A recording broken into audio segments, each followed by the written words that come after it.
Вы слушаете Трансмировое радио. В эфире христианская программа «Хлеб жизни». Иисус говорил: «Не хлебом одним будет жить человек, но всяким словом, исходящим из уст Божьих». Мы предлагаем пищу для души и приглашаем вместе с нашим гостем окунуться в мир Божьего Слова. Мир вам, уважаемые слушатели! Напоминаю, что наша передача – место ваших встреч с различными служителями церкви, их проповеди о главном, о вечном, о библейском. Надеемся, что время, которое вы проведете с нами, укрепит вашу веру, утвердит надежду, возгреет любовь и ободрит ваше сердце.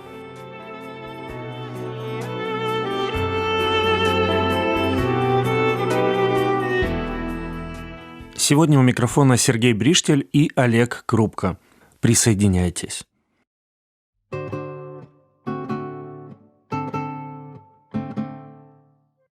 Когда Иисус учил людей на горе Илионской или в Иерусалимском храме, большинство иудеев противились Слову и задавали Христу провокационные вопросы. Но некоторые из народа слушали благую весть и с верой принимали ее. Евангелие от Иоанна, 8 глава, с 31 стиха. «Тогда сказал Иисус к уверовавшим в Него иудеям: „Если пребудете в Слове Моем, то вы истинно Мои ученики, и познаете истину, и истина сделает вас свободными“». Ему отвечали: «Мы – семя Авраамова, и не были рабами никому никогда. Как же ты говоришь: сделаете свободными?» Иисус отвечал: «Истинно, истинно говорю вам, всякий, делающий грех, есть раб греха». О какой свободе говорил здесь Иисус? Прежде всего, верующие в Иисуса свободны от проклятия закона, который осуждает грешника везде и во всем. В 29 главе Второзакония написано, что грешник проклинается дома и в поле, на дороге и на рынке, прокляты его дети и имущество, проклято его здоровье, прокляты его все житейские радости. И это уже не жизнь, а ожидание неизбежного наказания. Принятие Христа освобождает его ученика от проклятия со стороны праведного закона, поскольку Христос сделался ответчиком вместо нас и понес на себе заслуженное нами проклятие. Как легко дышится, когда знаешь, что Бог на тебя больше не гневается. Но далее Христова свобода – это еще свобода от власти греха. Божья благодать сокрушила его оковы. Верующим в Бога уже не приходится испытывать непреодолимое принуждение творить зло. Теперь я снова могу выбирать. Познание Божьей истины и принять ее действительно делают нас свободными. Свободными от самых разных предрассудков и ошибок. Мы становимся свободными от господства похоти и страсти. Господь возвращает нам способность управлять собой, приводя нашу душу в послушание ее Творцу. Разум ученика, принимающий истину Христа, необычно расширяется. Перед ним открываются новые широкие горизонты. И только тогда он в полноте ощущает истинную свободу, когда находится под божественным водительством. А какую же свободу подразумевали иудеи? Мы семя Авраамова и не были рабами никому никогда. И это, учитывая свободу того времени, верно они сказали. Разве вы никому никогда не служили? Иосиф не был продан. Разве евреи не были уведены в плен? Наконец, разве иудеи – это не тот народ, который в Египте делал кирпичи и служил жестоким правителям? Он работал с глиной, камнями, а не с золотом и серебром. Если вы никогда никому не служили, то почему же Бог постоянно напоминает вам, что Он освободил вас из дома рабства? Или, может быть, это рабами были отцы ваши, а не вы? Почему же тогда в настоящее время вы платите дань римлянам? Что же так огорчило иудеев в словах Христа: «Сделайтесь свободными»? В них звучал косвенный намек на то, что иудейская нация находится в рабстве, что само по себе было позором для гордых иудеев в целом. Поколение, утратившее веру отцов, склонно хвастать своей славой и почетом своих предков, и заимствовать честь у того имени, которое они сами, в принципе, бесчестят. Именно так поступали в этом случае иудеи. Действительно, Авраам находился в завете с Богом, а с ними все его дети по праву наследников. Божий завет с Авраамом, несомненно, являлся ярким свидетельством о свободе и наделял их привилегиями, несовместимыми с положениями рабов. И поэтому они считали, что они не нуждаются в освобождении. А тем более приобретать свободу за такую высокую цену, каковой, по их мнению, была вера во Христа.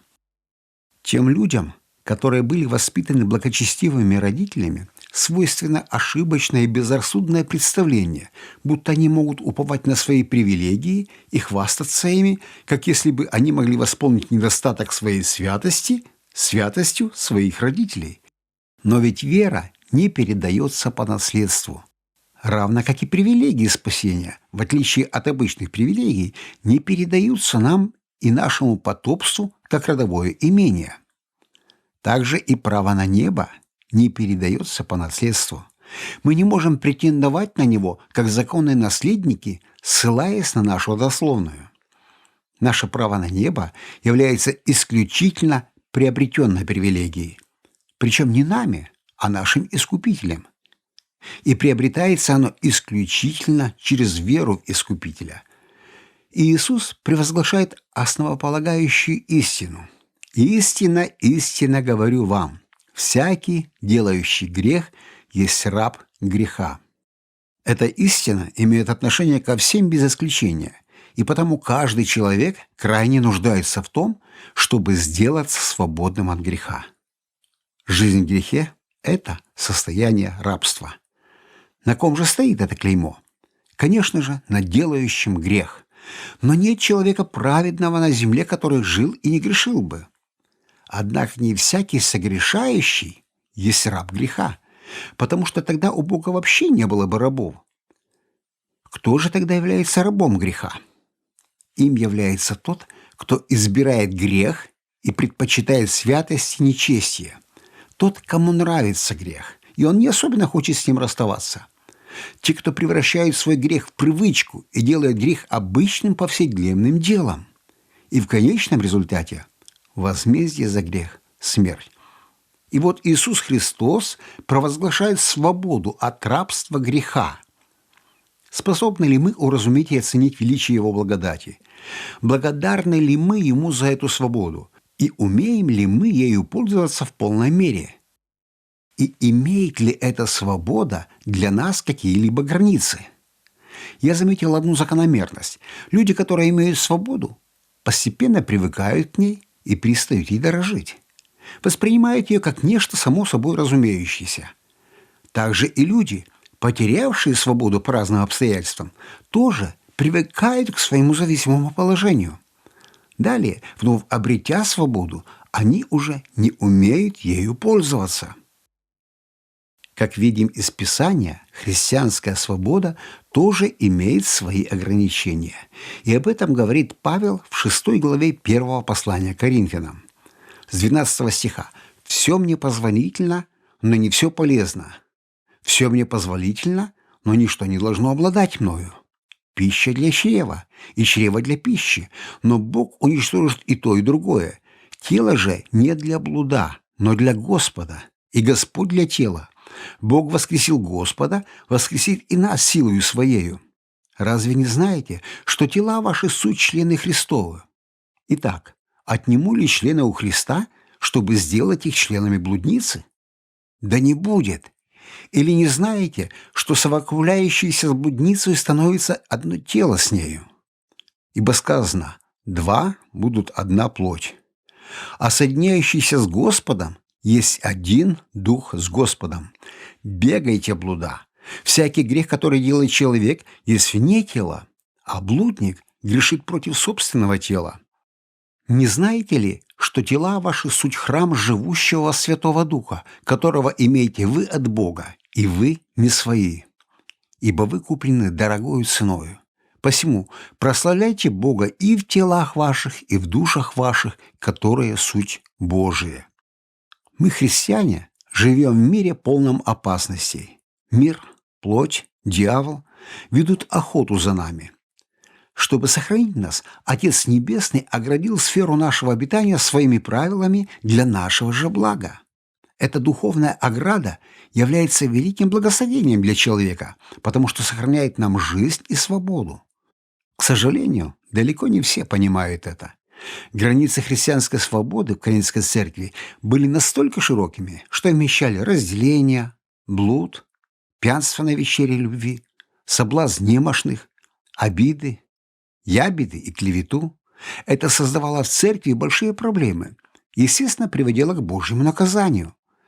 Апостолу Павлу пришлось провести границы, своего рода красные линии, чтобы они удерживали верующих от злоупотребления свободой. Наша христианская свобода ограничена личной и общественной пользой. Все мне позволительно, но не все полезно. Некоторые коринфяне провозглашали: «Христос дал свободу, и я могу делать все, что хочу». Павел решительно возражает подобным взглядам. Ты свободен, но должен делать только то, что приносит пользу тебе, ближним и церкви, и избегать того, что этому вредит. За границей этой пользы лежит царство вреда, и горе тому, кто нарушит эту красную линию. Человек вновь возвращается в рабство греха. Там снова суета, вражда, скорби, потери и смерть. Поэтому Павел говорит: во-первых, мы свободны делать только то, что приносит пользу нашей душе. Ибо что пользы человеку приобрести весь мир, а себя самого погубить или повредить себе? Мы приносим пользу своей душе, веруя в Господа Иисуса Христа и питая ее Словом Божиим и общением с верующими. Наши мысли, наши поступки определяют, доставляем ли мы пользу своей душе, или же наоборот, вредим ей. Во-вторых, мы должны приносить пользу нашим домашним, заботясь об их благе. Если же кто о своих и особенно домашних не печется, тот отрекся от веры и хуже неверного. Я могу свободно распоряжаться своим временем и сам расставлять свои приоритеты, но только если это приносит пользу моим домашним. В-третьих, мы должны приносить пользу церкви. Каждый из нас должен угождать ближнему во благо, к назиданию. Многие будут отвергнуты Христом именно из-за пренебрежения церковью. Христос скажет им: «Истинно говорю вам, так как вы не сделали этого одному из сих меньших, то не сделали мне». И в-четвертых, мы должны приносить пользу всем, с кем пересекаемся по жизни. Итак, доколе есть время, будем делать добро всем, а наипаче своим по вере. Мы должны использовать возможность сделать добро, а Бог позаботится о том, чтобы предоставить нам возможность для этого. Всякий раз, когда Бог дает нам возможность быть полезными для других, Он ожидает, что мы воспользуемся ею соответственно своим способностям и силам. Следующая красная линия – христианская свобода ограничивается опасностью зависимостей. Все мне позволительно, но ничто не должно обладать мною.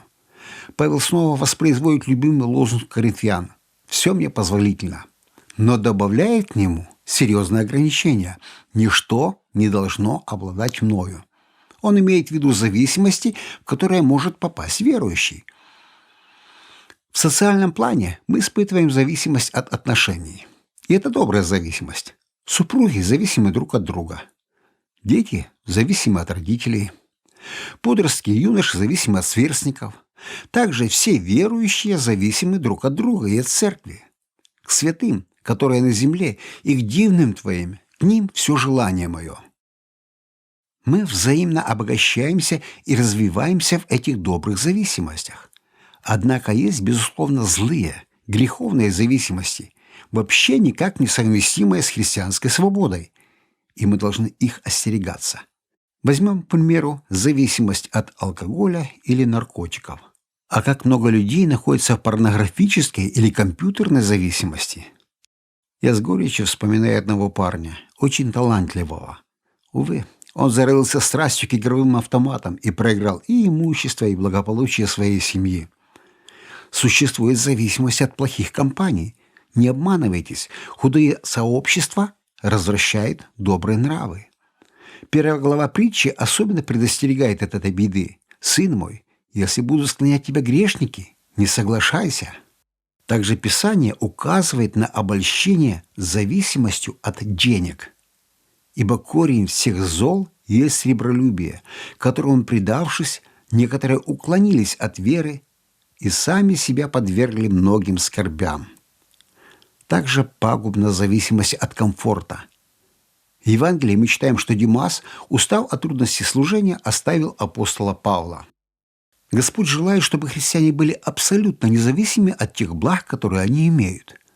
Я вам сказываю, братья, время уже коротко, так что имеющие жен должны быть как не имеющие, и плачущие, как не плачущие, и радующиеся, как не радующиеся, и покупающие, как не приобретающие, и пользующиеся миром сим, как не пользующиеся, ибо проходит образ мира сего.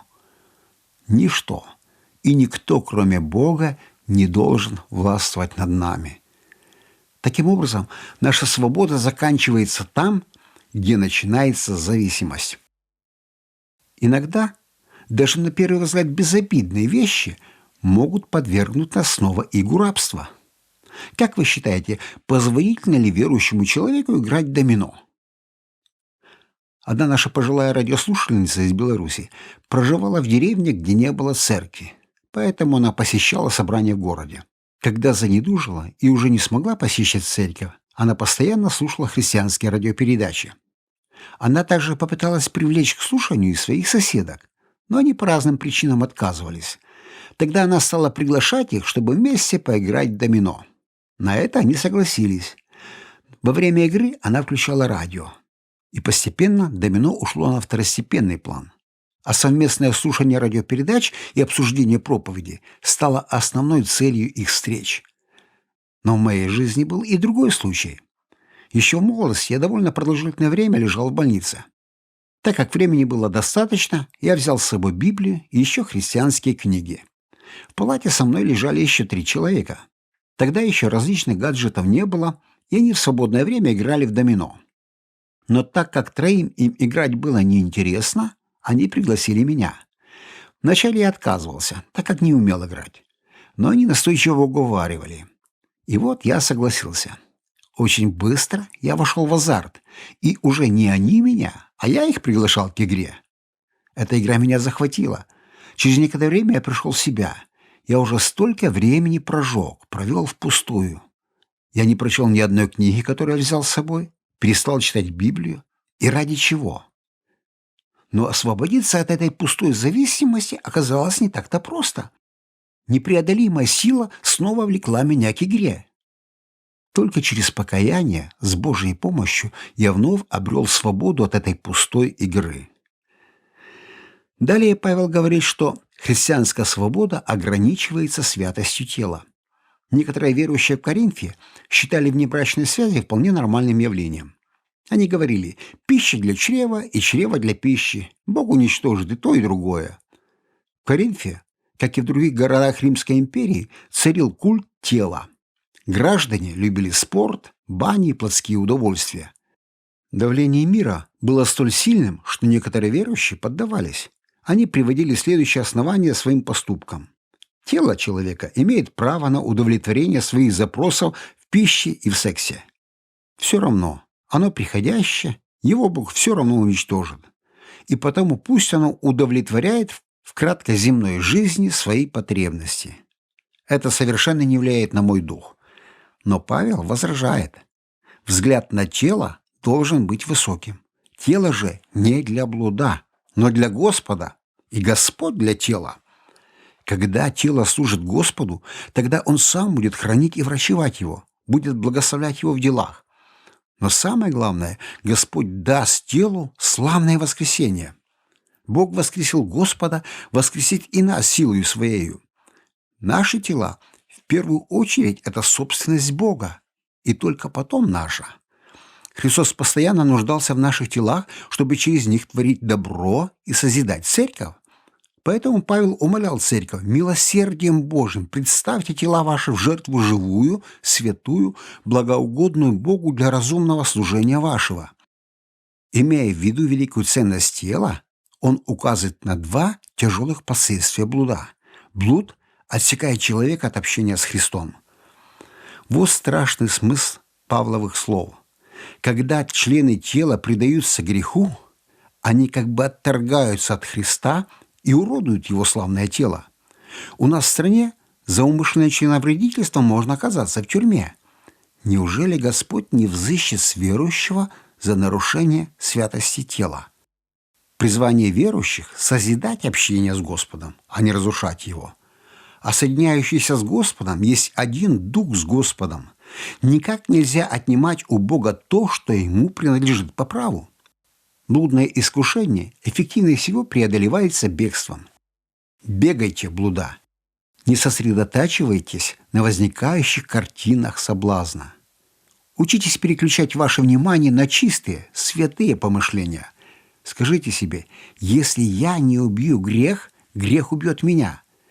Он даст мне каплю меда, но после вольет в мою душу бочку дегтя. Я не хочу потерять моего Господа. Молитесь, чтобы Господь ослабил силу искушения. Просите друга помолиться о вас. Блуд также бесчестит человека. Грех блуда портит душу. Как правило, блудные похождения скрываются. Человек лжет в своей половине, будто все в порядке, а сам изменяет ей. Ни один грех не разрушает брачные отношения так сильно, как блуд. Писание не считает алчность, грубость, пьянство действенной причиной для развода. Однако блуд признается весомой причиной. Разрушение семейных связей – одна из самых ужасных трагедий, которая может постигнуть человека. Ни об одном из грехов нет столько предупреждений в Писании, как о блуде. Первые главы книги «Притч» посвящены этой печальной проблеме. Будем дорожить святостью тела и не разменивать ее на временные и горькие наслаждения.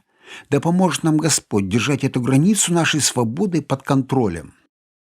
Далее читаем, что христианская свобода ограничена славой Божьей. Не знаете ли, что тела ваши суть храм живущего в вас Святого Духа, которого имеете вы от Бога, и вы не свои, ибо вы куплены дорогою ценою. Посему прославляйте Бога и в телах ваших, и в душах ваших, которые суть Божии. В чем состоит основное предназначение человека? Конечно же, прославлять Бога и вечно радоваться в Нем. Павел называет две причины для такого предназначения. Верующие являются храмом Духа Святого, и они искуплены для славы Божьей. Называя верующим храмом Святого Духа, Павел напоминает им о назначении храма. Оно определено Богом, прославлению Бога и заступничество за грешников. Христос был весьма разгневан, когда увидел, что Иерусалимский храм оказался превращен в место бессовестной торговли и обмана. Это бесславило Бога. Божий Сын вступился за поруганную святыню и выгнал всех торговцев. Дорогие радиослушатели, мы должны заботиться и молиться о том, чтобы храмовый статус нашего тела крепко утвердился в наших сердцах. Мы созданы прославлять Бога. Вторая причина для прославления Бога – это искупление наших тел. Цена искупления была очень и очень высока. Позорный крест, на котором Христос претерпел унижение и издевательство, ужасные муки распятия, Он ощутил на себе всю силу праведного гнева Божия за наши грехи. Если наше спасение столь дорого оплачено, то не должны ли мы жить для славы нашего Спасителя? В этом и заключается граница христианской свободы. Мы должны поступать во всем так, чтобы умножать славу Божию. Говорит ли кто? Говори, как слова Божии. Служит ли кто? Служи по силе, которую дает Бог, дабы во всем прославлялся Бог через Иисуса Христа, которому слава и держава во веки веков. Аминь. Написано в первом послании апостола Петра, 4 глава, 11 стих. Лучшим маркером или тестом христианской свободы будет такой: прославляют ли Бога мои мысли и слова, мои взгляды и поступки? Взвешивая свои решения о допустимой свободе, будем иметь в виду славу Божию. Пусть послужит нам вызовом пример Христа Спасителя. Он прославлял Отца, проповедуя Евангелие, исцеляя больных и одержимых, молясь об успехах учеников, отдавая себя на крест за грешников. Перед крестными муками он молился Отцу: Я прославил Тебя на земле, совершил дело, которое Ты поручил мне исполнить. И ныне прославь меня Ты, Отче, у Тебя самого. Как хотелось бы, чтобы и мы могли подобными словами завершить наш земной путь.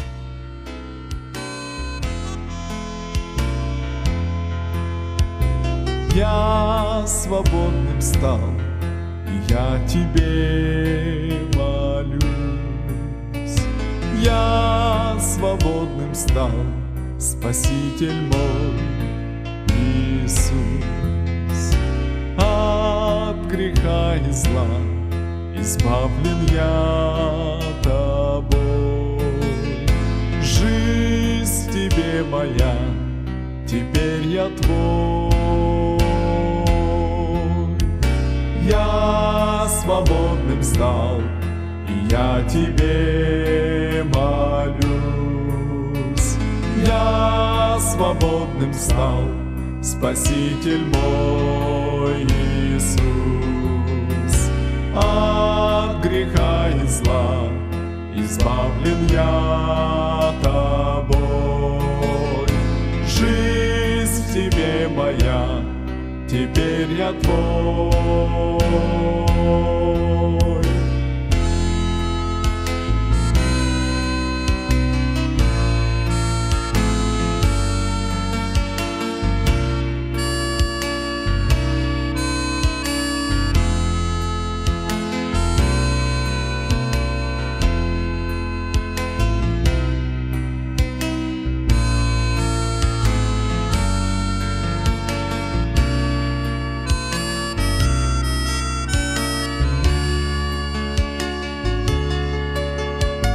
Я свободным стал, и я Тебе молюсь. Я свободным стал, Спаситель мой Иисус. От греха и зла избавлен я Тобой. Жизнь в Тебе моя, теперь я Твой.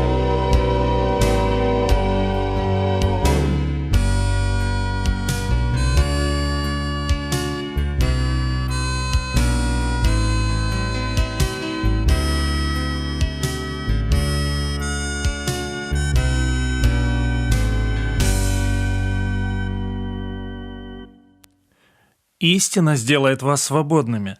Это говорил Христос иудеям. Они отвечали: «Мы никогда не были рабами». Не думаю, что забыли.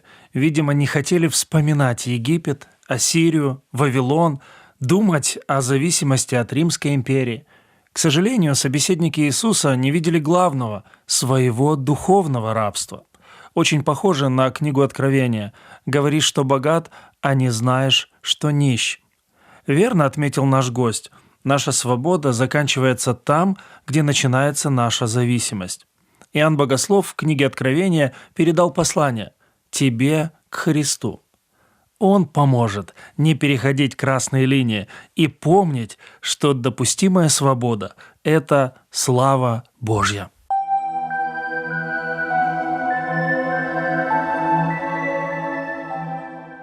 На этом наша сегодняшняя передача подошла к концу.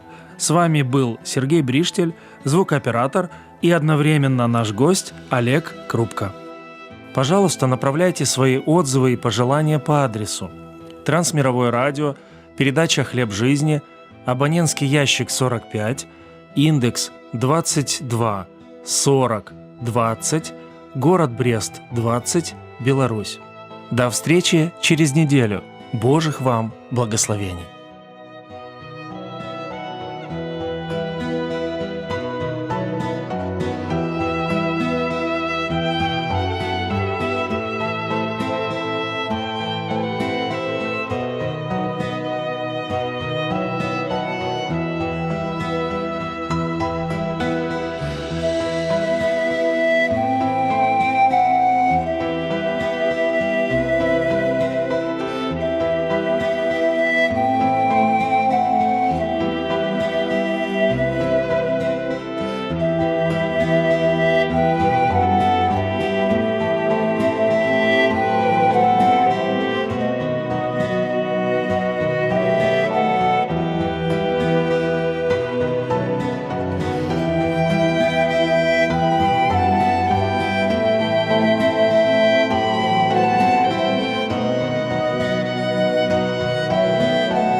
Вы слушаете программу «Тихие воды».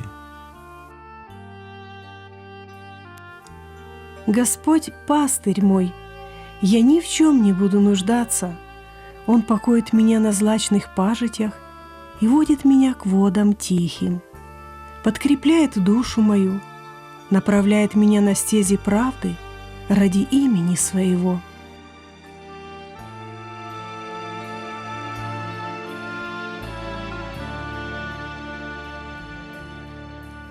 Здравствуйте, дорогой друг! Мы рады новой встрече с вами.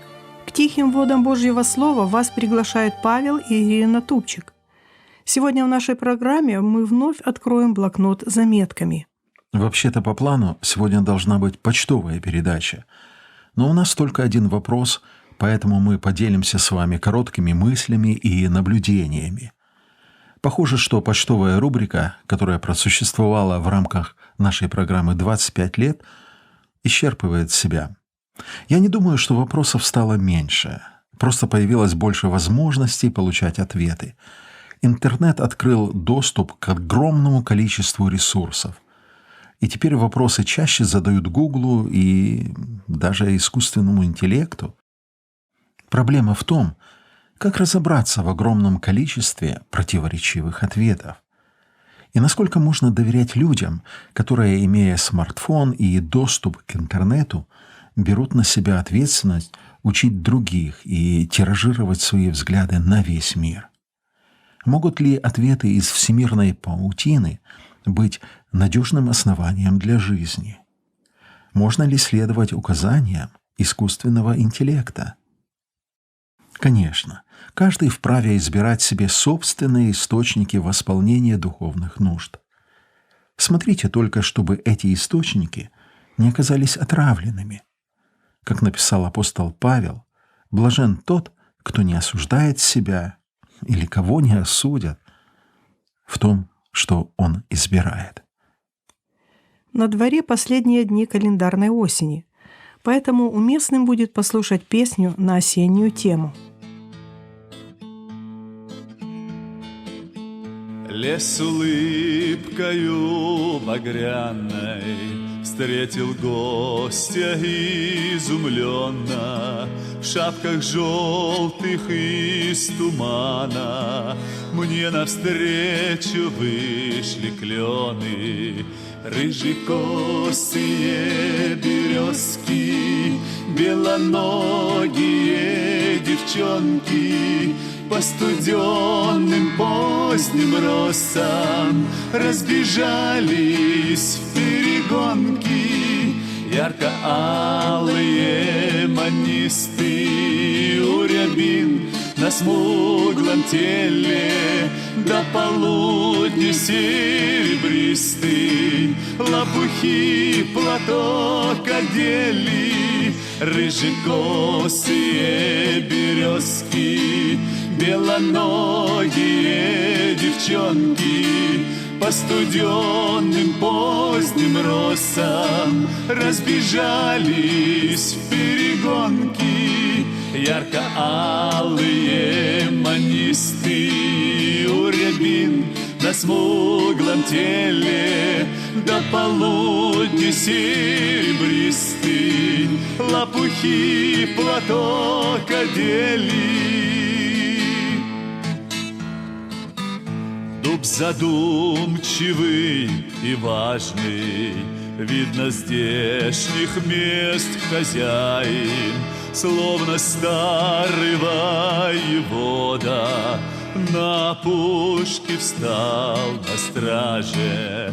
Рыжекосые березки, белоногие девчонки по студенным поздним росам разбежались в перегонки. Ярко-алые манисты у рябин на смуглом теле, до полудня серебристый, лопухи платок одели. рыжекосые березки, белоногие девчонки по студенным поздним росам разбежались в перегонки, ярко-алые манисты у рябин на смуглом теле, до полудня серебристый,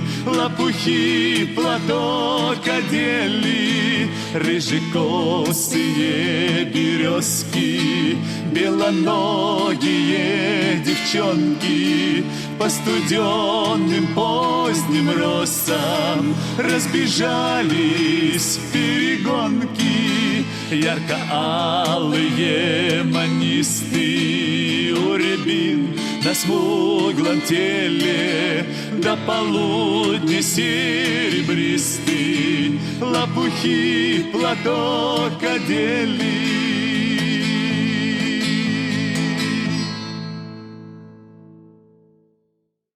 Вопрос сегодня у нас такой. Его задает наш давний слушатель Георгий Гаврилович. В Исход 2.15 написано, что Моисей убежал от гнева фараона. А в 11 главе послания к евреям сказано, что Моисей верою оставил Египет, не убоявшись гнева царского. Нет ли тут противоречия? Моисей испугался, но тем не менее он герой?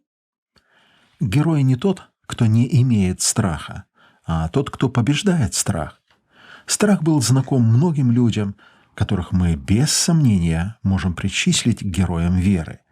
В подобной ситуации были Давид, который убегал от Саула, или же пророк Илия, бежавший от угроз Иезавели, пророк Иеремия, апостол Павел, и даже Христос в свое время ушел из Иудеи в страны Верхней Кесарии, чтобы избежать встречи с Иродом.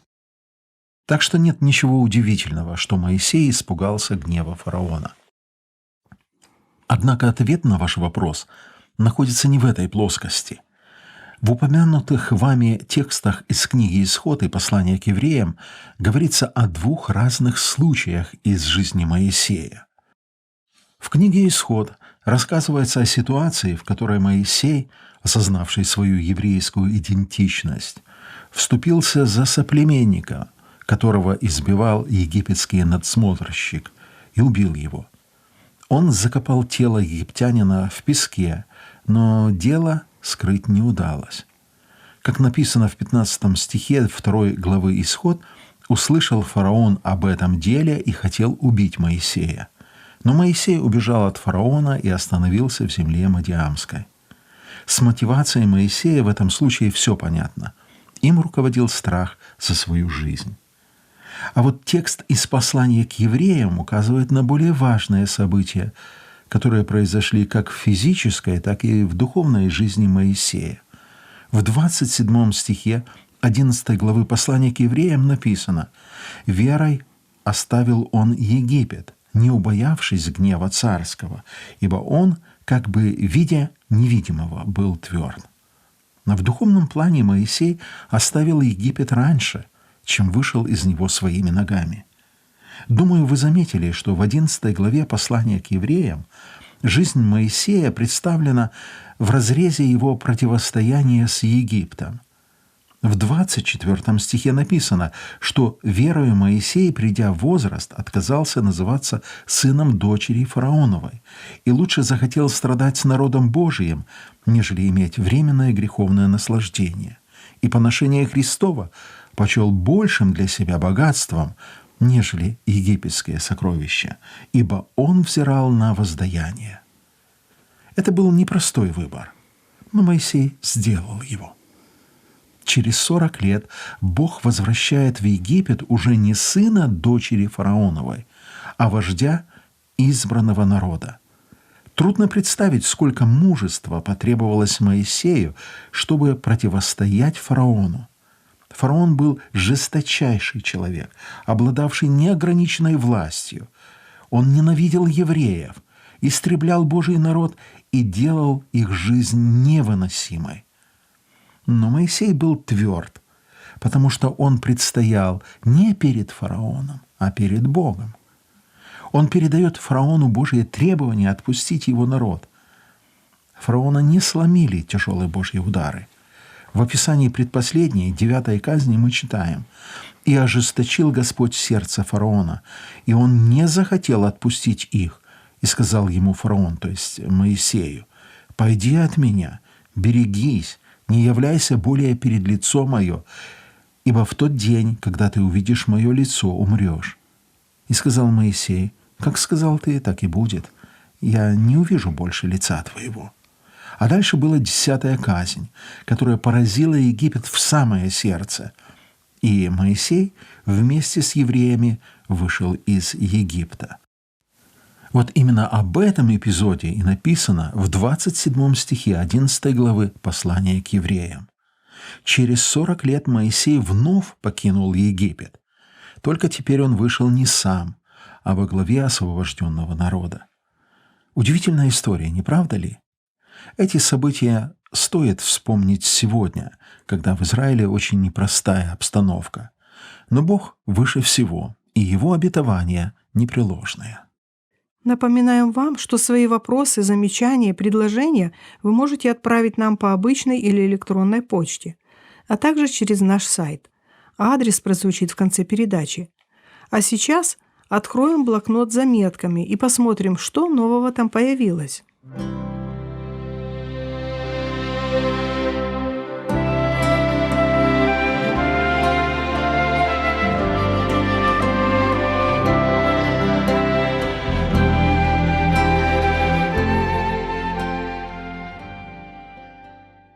Никогда не позволяйте меньшему определять большее, второстепенному главное. Исав позволил чувству голода решить судьбу не только его самого, но и его потомков. Некоторые люди отказываются от действительно уникальных возможностей из-за банальной лени или каких-то мелочных причин. И наоборот, иногда важные, порой судьбоносные решения принимаются в свете сиюминутных желаний. Псалом 35:10. «У тебя источник жизни. В свете твоем мы видим свет». Есть устройства активного действия, то есть излучающие сигнал, энергию и так далее. А есть пассивные, те, которые начинают работать при воздействии на них. Активными являются любые источники света – солнце, лампы, огонь.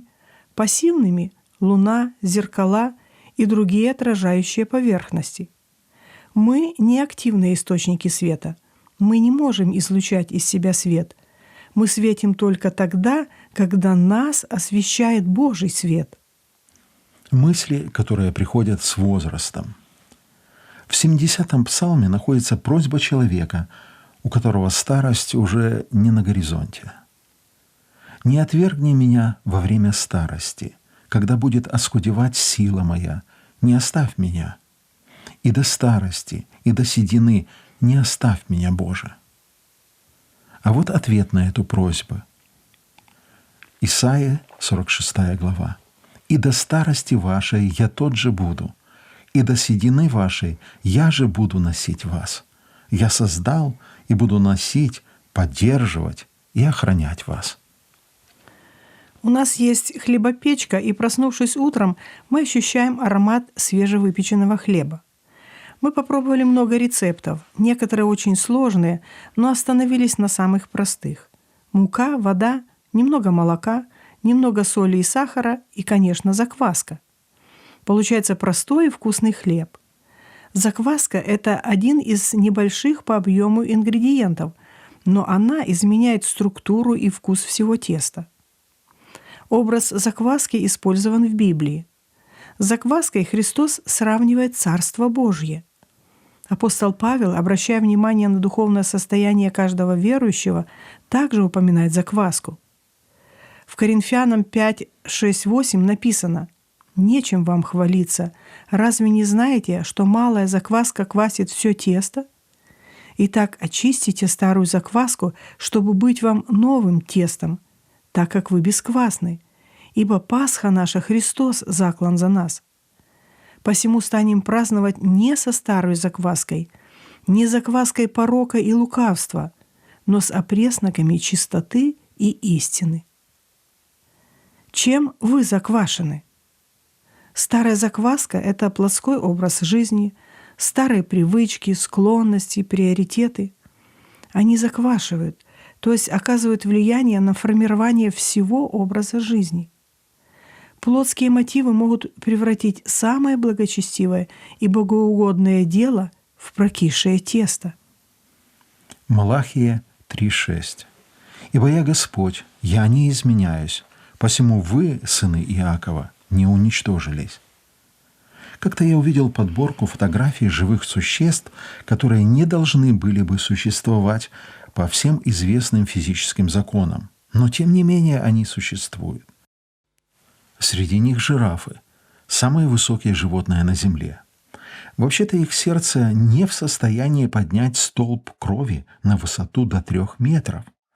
А давление в сосудах на ногах этих животных должно было бы составлять около 400 миллиметров ртутного столба. Это очень большое давление. Жирафы не должны были бы нагибаться, потому что это создало бы катастрофический приток крови к голове. Но жирафы существуют. Бог нашел способ решить эти проблемы. Или шмели. В 1334 году французский энтомолог Антуан Маньян готовил к изданию учебник «Полет насекомых». Он поручил своему помощнику, инженеру Андре Сент-Лагю, сделать расчет полета шмеля. Тот, применив известные законы аэродинамики, пришел к однозначному выводу: шмель летать не может. Я вполне допускаю, что именно в тот момент один из шмелей как раз кружился вокруг него. Кенгуру за один прыжок преодолевают до 9 метров, и прыгать они могут часами. Расчеты показали, что такая прыгучесть требует энергии в 10 раз больше, чем кенгуру получают из пищи. И, наконец, самая маленькая птичка — колибри. Если бы автомобиль ездил со скоростью колибри относительно своих размеров, он бы развивал скорость 2000 км в час. За секунду колибри перемещается на расстояние в 380 раз превышающее длину ее тела. Для сравнения, самый современный истребитель способен за секунду преодолеть расстояние в 38 раз больше собственной длины. Эти маленькие птички весом всего 7 граммов преодолевают расстояние в 1000 километров от Флориды к полуострову Юкатан в Мексике без отдыха и питания, потому что летят над морем со скоростью 50 километров в час. Опять же, сравним. Если бы современный истребитель типа МиГ-35 имел бы такое же соотношение массы к дальности полета, то он должен был бы лететь без дозаправки 2,5 миллиарда километров, то есть 8 раз слетать к Солнцу и вернуться обратно в условиях земной атмосферы и земного притяжения. Чудеса случаются не только в животном мире. Давид пишет о себе в 70-м псалме: «Для многих я был как бы дивом, но ты твердая моя надежда». К такому выводу Давид пришел, сопоставляя давление, которое ему приходилось испытывать, с его собственными силами и ресурсами. Не раз он отмечает в своих псалмах, что окружающие люди, и особенно враги, удивлялись, как Давид может еще жить. По всем расчетам он давно должен был погибнуть. Но вместо этого они слышат хвалебную песнь из его уст. «Да наполнится уста мои хвалою, чтобы воспевать всякий день великолепие Твое». Подобно испытывали практически все пророки, позже апостолы и другие последователи Христа. Старейшины, книжники, фарисеи удивлялись, глядя на апостолов, как эти простые люди могут совершать такие великие дела. История церкви — это история Божьих чудес. Неоднократно врата ада со скрипом открывались, чтобы поглотить церковь. Но вместо этого вынуждены были отдавать свою добычу — бесценные человеческие души. Сегодня церковь существует вопреки всем общественным, политическим, экономическим и другим человеческим законам. Церковь преодолевает гонения, идеологическое, политическое и прочее давление. И не просто преодолевает, она побеждает. Екклесиаст 10:1. «Мертвые мухи портят и делают зловонную, благовонную мазь мироварника». Тоже делает небольшая глупость уважаемого человека с его мудростью и честью. Понятно, что нужно быть внимательным к своим поступкам, чтобы какой-то глупостью не испортить репутацию. Но я подумала вот о чем. Почему-то люди больше внимания обращают на плохое, а не на хорошее. Человек может сделать много положительного, жертвовать собой ради других, но обратят внимание на его одну ошибку. И еще, печально наблюдать, как один поступок, который не нравится человеку, стирает все доброе из памяти и отношений. Слава Богу, что Он не так к нам относится. Второе послание Коринфянам 2:14. «Но благодарение Богу, который всегда дает нам торжествовать во Христе, и благоухание познания о себе распространяет нами во всяком месте». Произнесу банальную фразу. Мы живем в очень сложное время, когда глобальные бедствия накатываются волнами. Сначала накатилась пандемия, потом война в Украине, теперь в Израиле и других странах. Волнами накатываются разрушительные стихийные бедствия. Что будет дальше? Лучше об этом не думать. И тем не менее, во всех этих трудных обстоятельствах мы благодарим Бога, который дает нам торжествовать. Слово «торжествовать» в этом тексте имеет несколько значений. Во-первых, оно говорит о состоянии, в котором мы находимся. Торжество — это триумф, радость. Хотя апостол Павел не находился в узах в это время, когда писал это послание, но трудностей и осложнений у него было более чем достаточно. Однако он пишет о торжестве верующих в Иисусе, который проводит нас через любые обстоятельства. Во-вторых, торжество — это действие. Торжество не спрячешь, его слышно издали. Мы торжествуем, то есть открыто прославляем Бога в любых обстоятельствах. И в-третьих, слово «торжествовать» указывает на результат. Торжествовать — это побеждать. Иногда говорят «торжество справедливости», то есть победа справедливости. Благодарение Богу, даровавшему нам победу Господом нашим Иисусом Христом. Трудности могут нас сломить, если мы концентрируем свое внимание на них. Но дети Божьи видят в проблемах новые возможности для действия Божьей силы. Не стоит здоровому судить о поступках больного, сытому — о голодном, богатому — о бедном. Прежде чем вынести суждение о человеке, постарайтесь понять ситуацию, в которой находится человек, нужды, которые он имеет, и тогда вы поймете мотивы, которые им движут. Что вы делаете, когда вас посещает бессонница? Принимаете снотворное? Давид использовал это время, чтобы поговорить с Богом.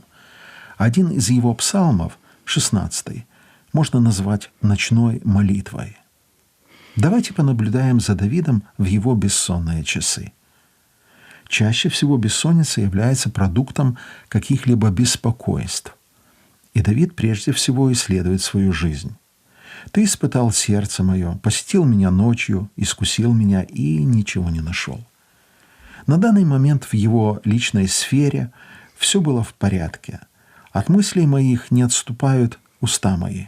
В делах человеческих, по слову уст твоих, я охранял себя от путей притеснителя. Беспокойства приходили извне, от лица нечестивых, нападающих на меня, от врагов души моей, окружающих меня. Может ли Давид, ворочаясь на кровати, повлиять на ситуацию? Оказывается, да. Он переадресует эту проблему Богу. «К Тебе взываю я, ибо Ты услышишь меня, Боже. Храни меня, как зеницу ока, в тени крыл Твоих укрой меня». Думаю, в этом моменте Давид мог вспомнить о многих опасных ситуациях, из которых Бог его вывел. Стоит ли сомневаться в том, что Бог поможет ему сейчас? Итак, и это беспокойство улеглось. Но есть еще одна проблема, мешающая уснуть. Это своего рода зависть к людям мира, которых удел в этой жизни, которых чрево ты наполняешь из сокровищниц твоих. Сыновья их сыты и оставят остаток детям своим. А вот у Давида много проблем. Как Давид выходит из этой ситуации? Он обращает свой взгляд на Господа. «А я вправде буду взирать на лицо Твое. Пробудившись, буду насыщаться образом Твоим». Давид переводит свой взгляд с людей на Бога.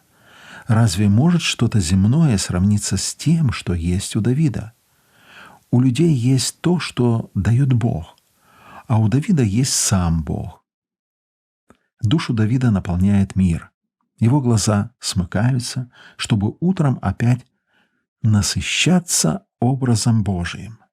Послушайте, это самое прекрасное, что мы можем делать каждое утро. Искать при пробуждении общение с Богом. Стремиться увидеть Его лицо. Насыщать, то есть питать душу свою образом Божиим. Размышлять о Боге. Стремиться увидеть Его глазами веры. Уверяю вас, тогда день пройдет совершенно по-другому.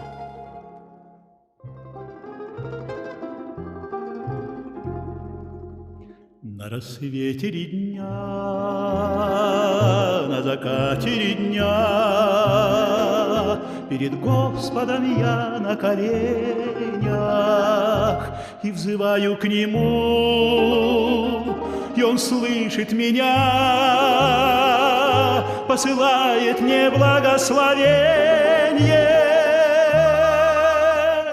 С Ним я рано встаю, с Ним я честно тружусь, с Ним я все подниму и осилю, Его имя ношу, как святыню храню, и в Нем черпаю бодрость и силу.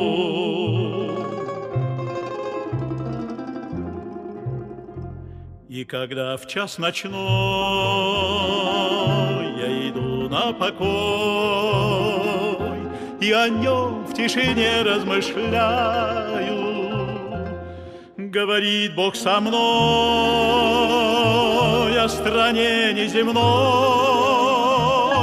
и я голос Его различаю. Шепот робкий в ответ Он услышит, поймет, и святое участие примет.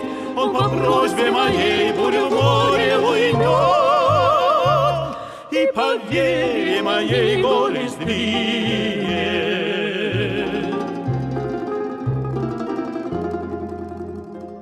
На рассвете дня, на закате дня, перед Господом я на коленях, и когда на земле жить останется мне лишь секунда одна, лишь мгновение, я хочу этот миг для молитвы сберечь, чтоб она, как свеча догорая, озарила мне путь счастью радостных встреч с моим Богом в обителях рая. Я хочу этот миг для молитвы сберечь, чтоб она, как свеча догорая, озарила мне путь счастью радостных встреч с моим Богом в обителях рая. Наша радиопередача заканчивается. С вами были Павел и Ирина Тупчик. Свои вопросы, отзывы и пожелания направляйте, пожалуйста, по адресу: программа «Тихие воды», почтовый ящик 45, индекс 22 40 20, город Брест, 20, Республика Беларусь. Желаем вам всего доброго. Пусть Господь благословит вас. До встречи у Тихих вод.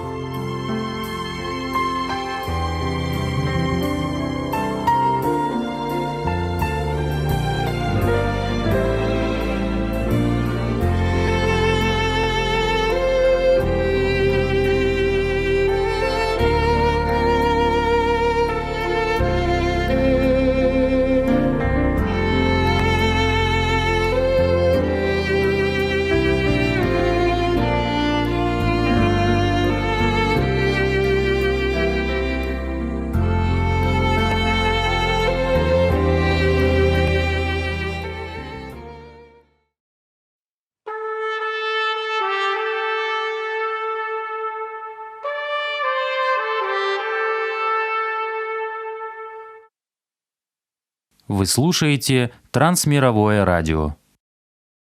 В эфире программа «Слово на сегодня».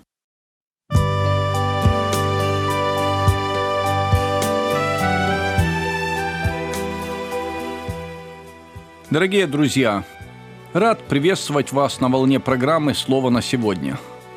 В этот период многие церкви празднуют День жатвы, благодарят Бога за урожай, разные благословения, духовные и материальные.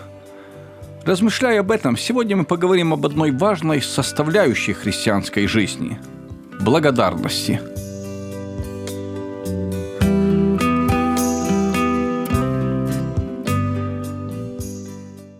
Говорят, что ничто в мире не ценится так дорого и не обходится так дешево, как благодарность. Благодарность – это прекрасное, нежное и трогательное слово. Апостол Павел написал в первом послании к фессалоникийцам: «За все благодарите, ибо такова у вас воля Божия во Христе Иисусе». Или в другом переводе: «При любых обстоятельствах будьте благодарны Богу». За все благодарить? Благодарить Бога в любых обстоятельствах? Это один из самых трудных духовных уроков, и усвоить его удается далеко не всем христианам. Те, кто впервые встречается с этим словом, могут подумать, что слова «за все благодарите» мог написать только тот, кто не знаком с реальной жизнью. Человек-теоретик, не подумавший обо всех сюрпризах, разочарованиях, поражениях и бедах, преподносимых нам жизнью. Но это вовсе не так. Написал эту фразу никто иной, как апостол Павел. Человек великой души и богатого жизненного и духовного опыта. Написал не великим и знатным, а рассеянным и гонимым за имя Христово верующим. Написал тот, кого иудеи покушались растерзать при выходе из Иерусалимского храма, кто был подвержен опасности от 40 фанатиков, которые дали клятву не есть и не пить, пока не убьют Павла.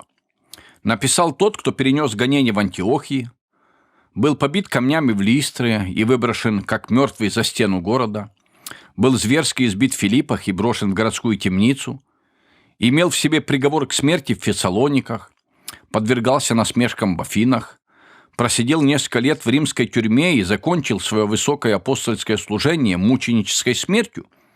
И при всем этом Павел научился быть всем довольным и за все благодарить. Однажды один проповедник объявил в церкви, что в следующее воскресенье он будет проповедовать об одном из самых больших грехов. Многие прихожане старались угадать, о чем же он собирается говорить. Что может быть одним из самых больших грехов? Неверие? Хула на Духа Святого? Самоубийство? Для многих стало большой неожиданностью, когда в следующее воскресенье проповедник сказал, что в число самых больших грехов входит и грех неблагодарности.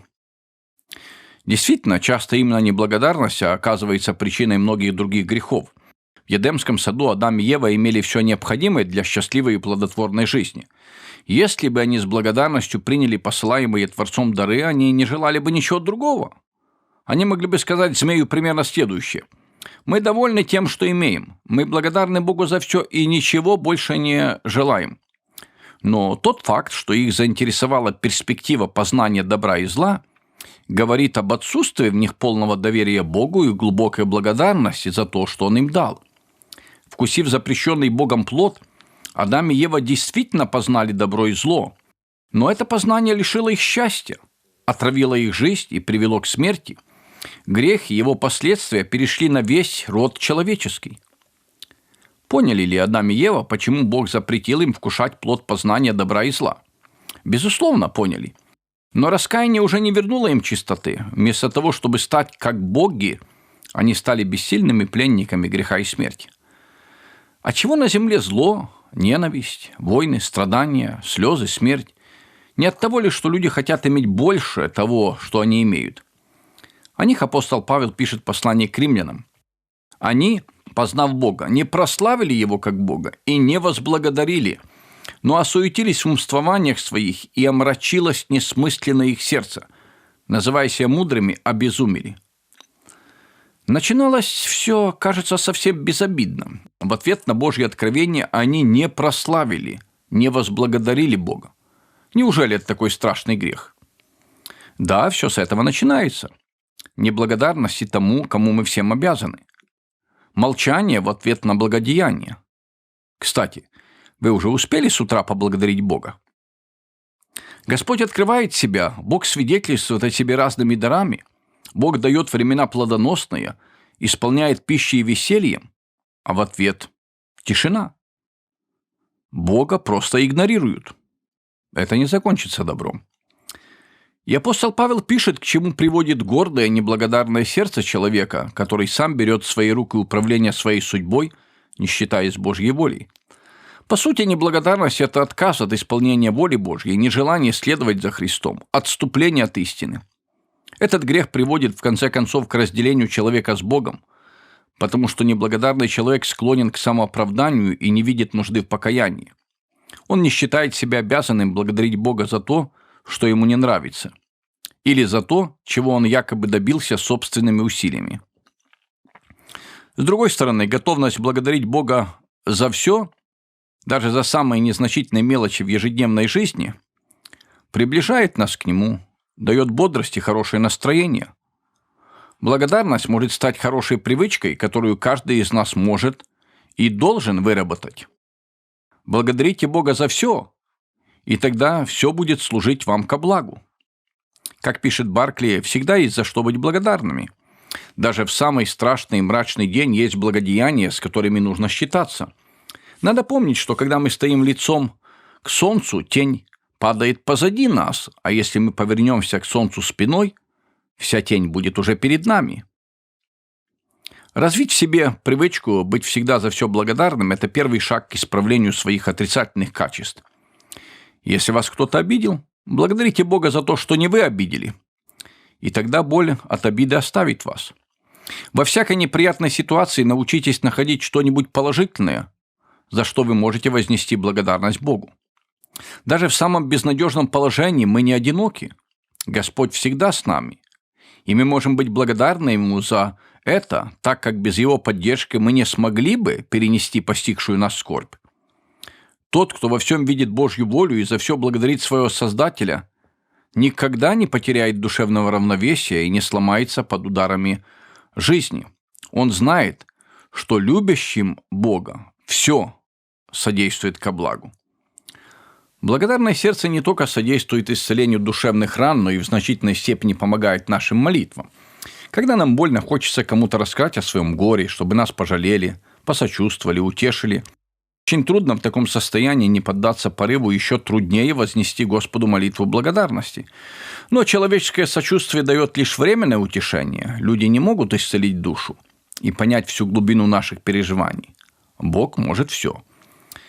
Но при постоянном пребывании во Христе мы всегда можем рассчитывать на Его помощь. Христос – наша сила. В Нем обитает вся полнота Божества телесно. И на основании Слова Божьего можно установить прямую связь между благодарением и силой молитвы. «Не заботьтесь ни о чем», – пишет Павел, «но всегда в молитве и прошении с благодарением открывайте свои желания пред Богом.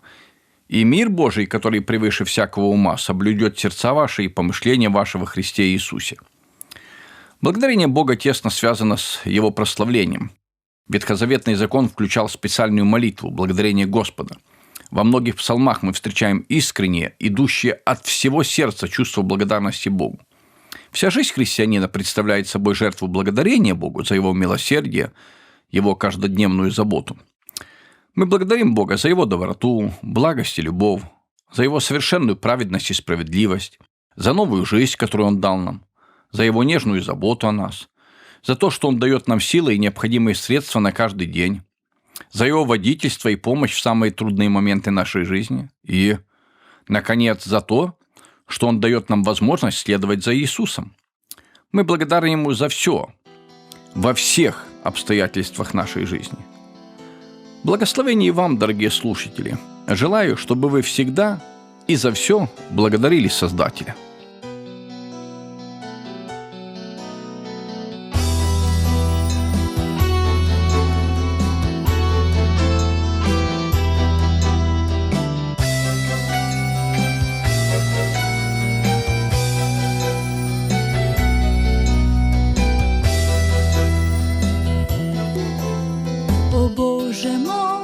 Благодарю за то, что дал моим очам ты видеть мир твой вечный храм, и ночь, и звезды, и зарю. Пускай мучения мне грозят, благодарю за этот миг, за то, что сердцем я постиг, о чем мне звезды говорят. Везде я чувствую, везде Тебя, Господь, в ночной тиши, и в отдаленнейшей звезде, и в глубине моей души. Везде я чувствую, везде Тебя, Господь, в ночной тиши, и в отдаленнейшей звезде, и в глубине моей души. Я Бога жаждал, но не знал, еще не веря, но любя, хотя рассудком отрицал, я сердцем чувствовал Тебя. И Ты открылся мне, Ты мир, Ты все, Ты небо, Ты вода, Ты голос бури, Ты эфир, Ты мысль поэта, Ты звезда. Везде я чувствую, везде Тебя, Господь, в ночной тиши, и в отдаленнейшей звезде, и в глубине моей души. Везде я чувствую, везде Тебя, Господь, в ночной тиши, и в отдаленнейшей звезде, и в глубине моей души. Пока живу, Тобой дышу, Тебя люблю, Тебе молюсь. Когда умру, с Тобой сольюсь, как звезды с утренней зарей. Хочу, чтоб жизнь моя была Тебе без устали хвала. Тебя за полночь и зарю, за жизнь и смерть благодарю. Везде я чувствую, везде Тебя, Господь, в ночной тиши, и в отдаленнейшей звезде, и в глубине моей души. Везде я чувствую, везде Тебя, Господь, в ночной тиши, и в отдаленнейшей звезде, и в глубине моей души.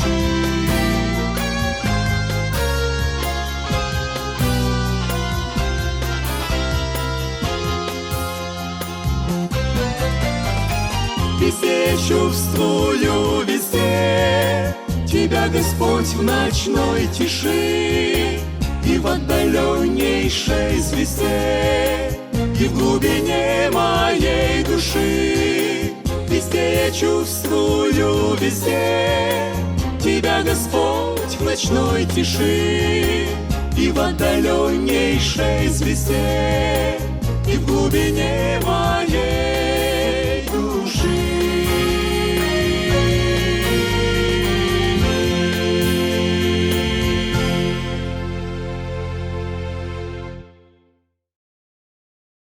Наша передача подошла к концу. Мы будем рады вашим письмам. Пишите нам по адресу. Программа «Слово на сегодня», почтовый ящик 45, индекс 224-020, Брест, Беларусь. С вами был ведущий Леонид Михович. До новых встреч в эфире. Да благословит вас Бог.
Вы слушаете Трансмировое радио.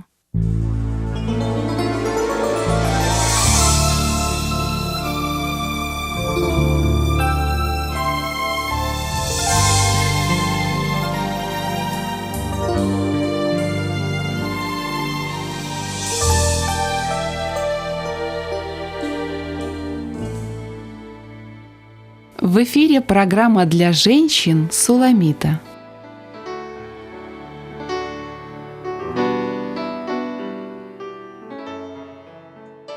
Приветствую, дорогие слушатели! С вами рада встретиться ведущая Елена Делюк. Вам когда-нибудь случалось добиваться чего-либо в своей жизни, потратив на это все силы, а получив, наконец, желаемое, остаться с легким чувством растерянности? Вот ждешь, например, поездку на море, а она, хоть и состоялась, никак не сделала тебя счастливее. Или, например, мечтаешь о ремонте в доме, оставляешь в магазине последние финансы, тщательно разглаживаешь каждую складочку на обоях, плинтуса подбираешь идеального размера, а жизнь после ремонта остается прежней. И ты задаешься вопросом, стоило ли все это такой суеты, стараний, и где же сладостное чувство от обладания желаемым? Почему так происходит и как так получается? Об этом я предлагаю послушать беседу Анны Захаровой, которая называется «Жизнь, окрыленная целью».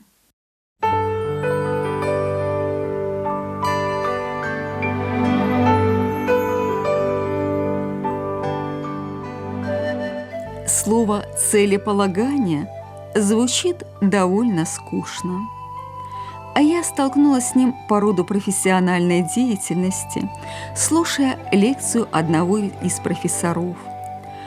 Он, как и положено увлеченному человеку, горячо убеждал нас в том, что всякое действие в нашей жизни должно иметь смысл, то есть преследовать поставленную нами цель. И вроде все здесь понятно, нет ничего нового, обычный термин из старых затертых учебников. Но с течением времени, рассуждая на эту тему, я обнаружила, что целеполагание – это не просто умное нудное слово. Целеполагание – штука действительно важная и обязательная, и без нее в нашей жизни совсем никак нельзя. Постановка цели задает в нашей жизни определенное течение, направляет в нужное русло и окрыляет надеждой.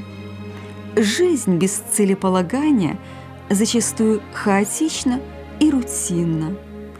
Она заставляет нас принимать опрометчивые решения, пребывать в сомнении, мучиться от нерешительности и рассуждать на тему бессмысленности нашего земного существования. Простой пример.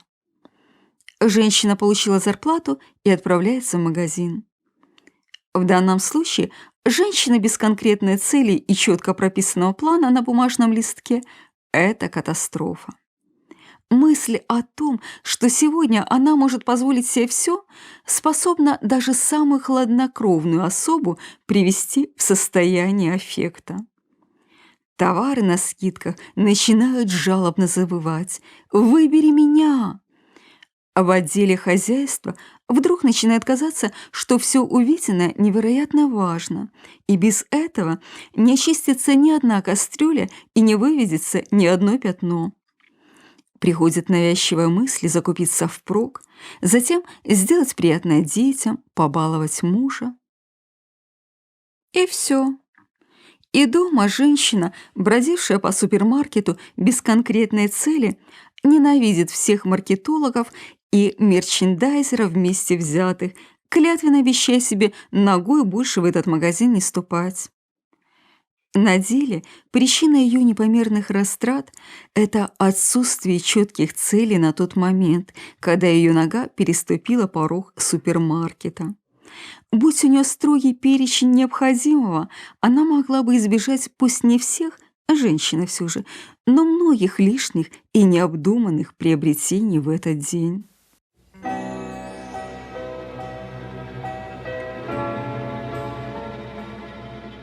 Постановка цели важна всегда и во всем.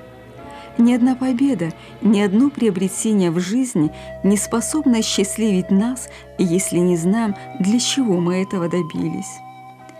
Вы оказались замужем, но вам как-то не радостно.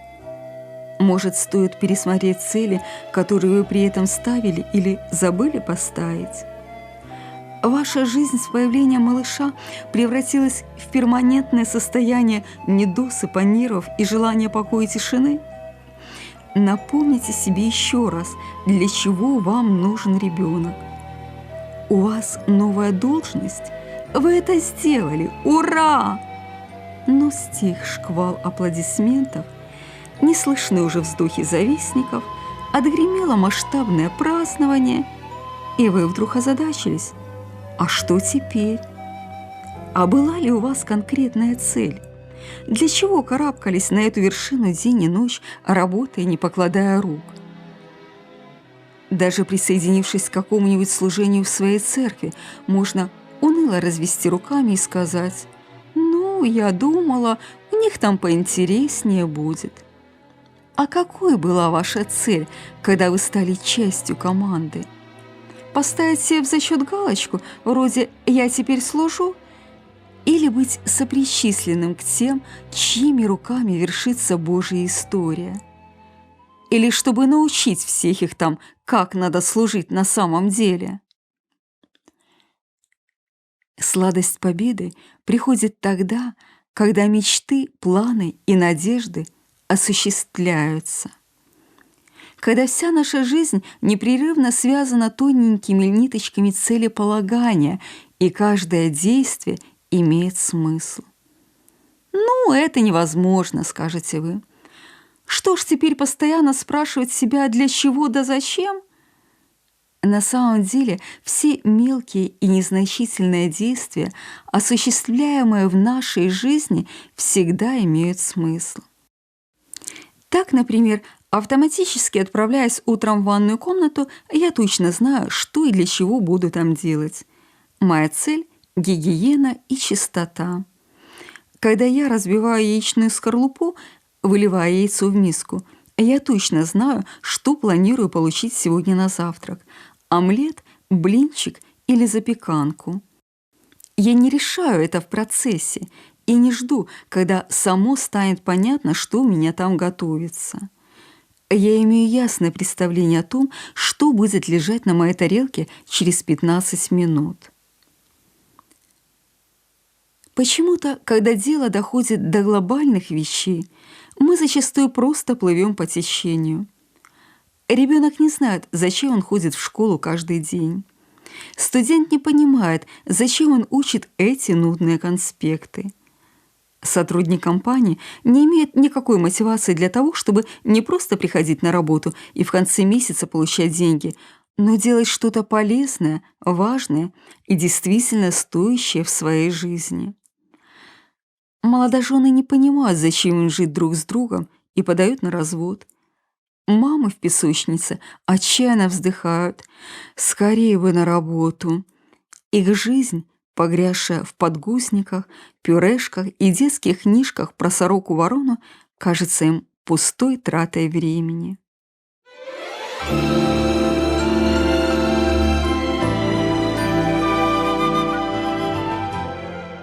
Жизнь без цели – настоящая трагедия. Люди потеряли этот смысл уже давно. Потому сейчас не редкость суициды даже в школьном возрасте. Многие просто не знают, кто они и для чего пришли в этот мир. Где взять ответ на этот вопрос? Где взять столько целей, чтобы вести интересную, плодотворную жизнь? Как вырваться из серой рутины бытия и заставить свою жизнь заиграть новыми красками?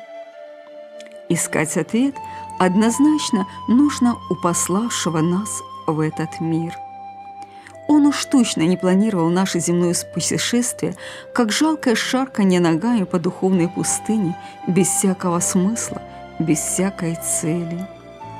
Он хотел, чтобы мы узнали Его и сделали Его известным.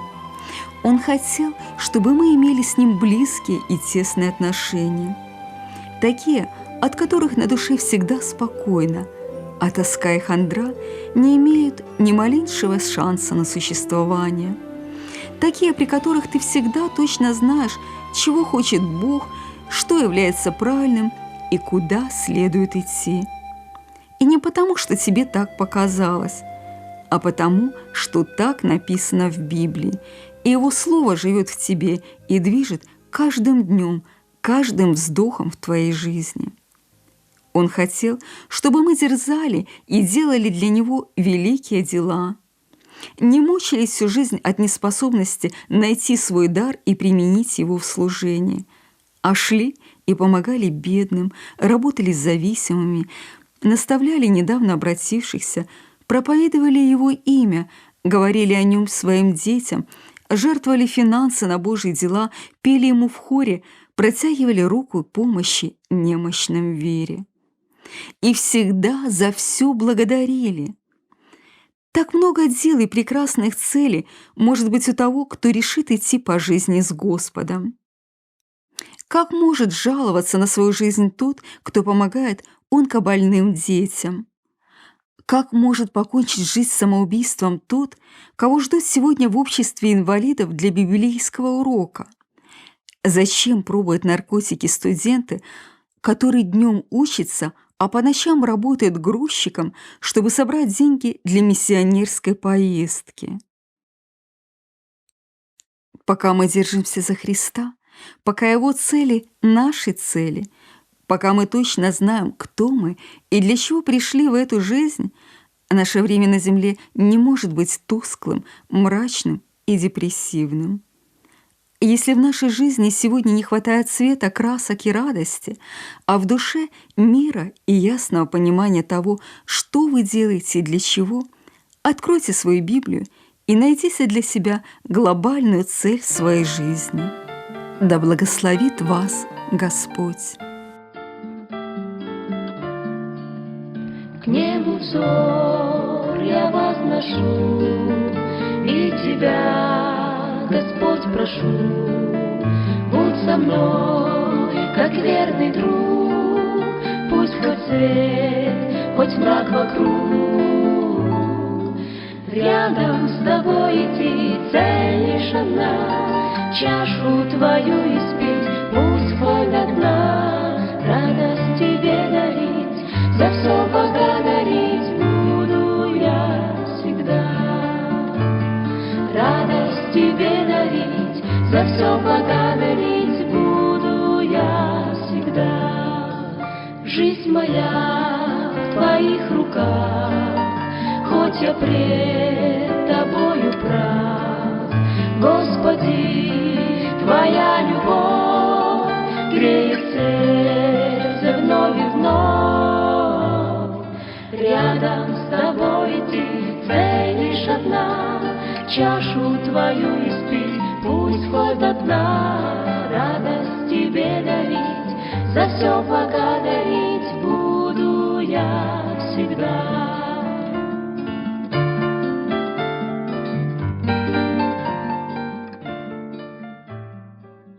Программа подготовлена по материалам женского христианского журнала «Надежда для тебя». Свои отзывы на нее присылайте, пожалуйста, по адресу: программа «Суламита», абонентный ящик 45, индекс 224020, город Брест, 20, Беларусь. Слушайте программы Трансмирового радио и в интернете на сайте twr.fm. Мы встретимся с вами ровно через неделю в это же время и на этой же волне. А сейчас я с вами прощаюсь с пожеланием Божьих благословений. День за днем идут года, как с вершины гор вода, так и мы к концу идем, где же вечность мы найдем. Рядом с Тобой идти цель лишь одна, чашу Твою испить, пусть хоть до дна. Радость Тебе дарить, за все благодарить буду с тобой идти, цель лишь одна, чашу твою испить, пусть хоть до дна. Радость тебе дарить, за все благодарить буду я всегда. Радость тебе дарить, за все благодарить буду я всегда.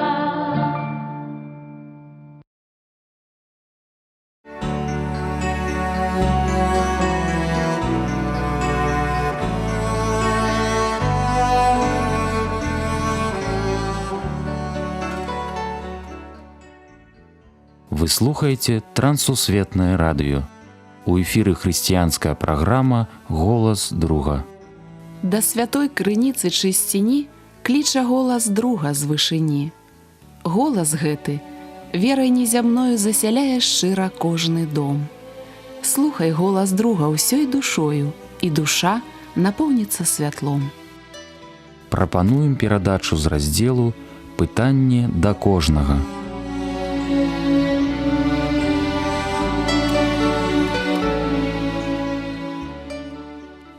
Мір вам, паважаныя слухачы!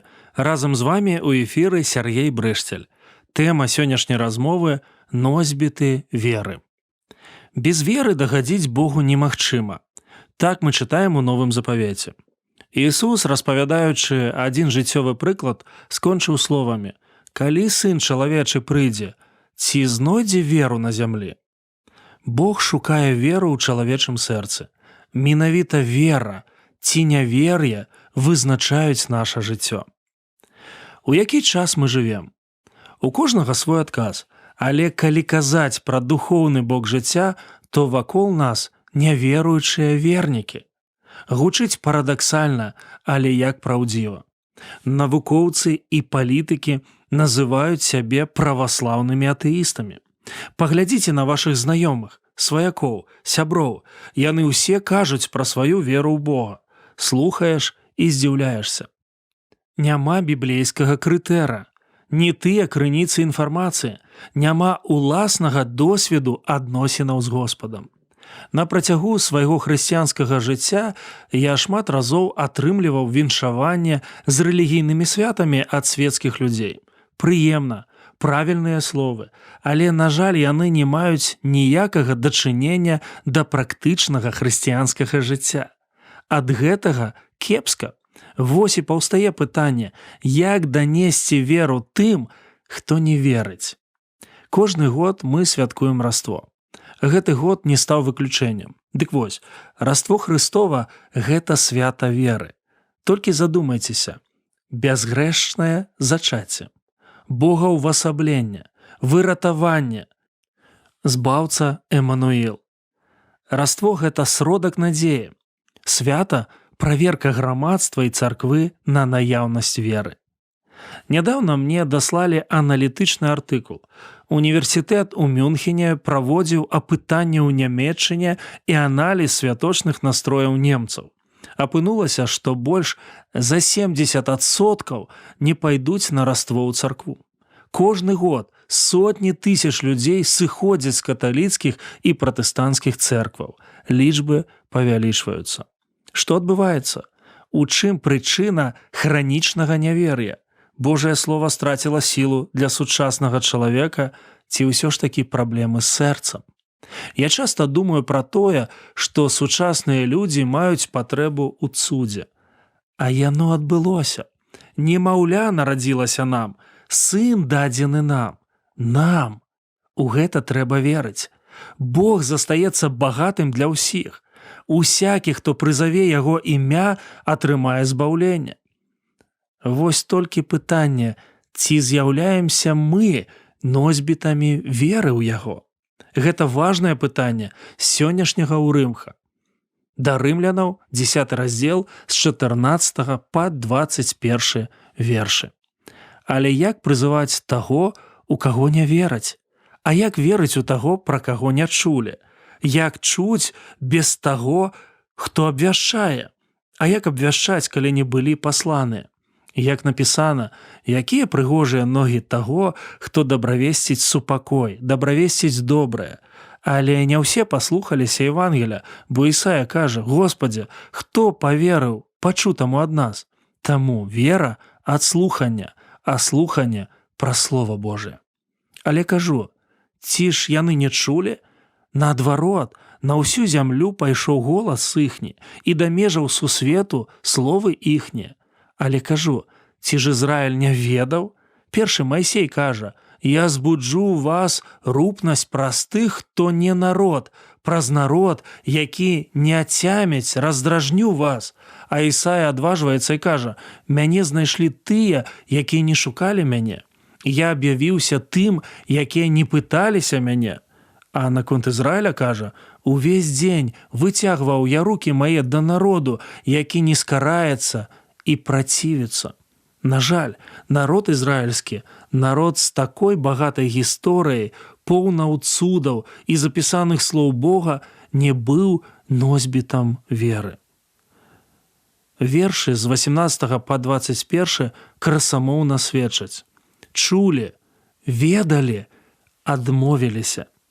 Павел піша, што мы сёння можам адказваць за умовы, але не можам адказваць за рэакцыю чалавека. Вера ад слухання, а слуханне пра Слова Божие. Біблія цудоўная кніга для працы з сэрцам, але толькі чалавек адчыняе ці зачыняе дзверы свайго сэрца перад ісцінай. Але як прызываць, піша апостол Павел, таго, у каго не вераць? А як верыць у таго, пра каго не чулі? Як чуць без таго, хто абвяшчае? А як абвяшчаць, калі не былі пасланыя? Як напісана: «Якія прыгожыя ногі таго, хто дабравесціць супакой, дабравесціць добрае». Але не ўсе паслухаліся Евангелія. Першая думка – рэакцыя. Якую рэакцыю мы чакаем на свае словы ад дзяцей? Канешне, каб нас чулі і слухалі. Бог не выключэнне. Ён чакае паслухмянства. Гэта рэхам адгукаецца ў сэрцы Паўла. Навошта ён піша гэтыя словы? Каб мы падумалі пра сваё паслухмянства. Кнігі памнажаюць веды і ўменні, узбагачаюць нас фактамі, дадаюць пісьменнасці, пашыраюць далягляд. У нашай царкве на хатняй па вывучэнню Біблію мы праходзім кнігу «Выхад». Неяк я захварэў і прысутнічаў онлайн. Мы праходзілі 12 раздзел. Гаворка шла пра Вялікдзень. І вось што я зразумеў.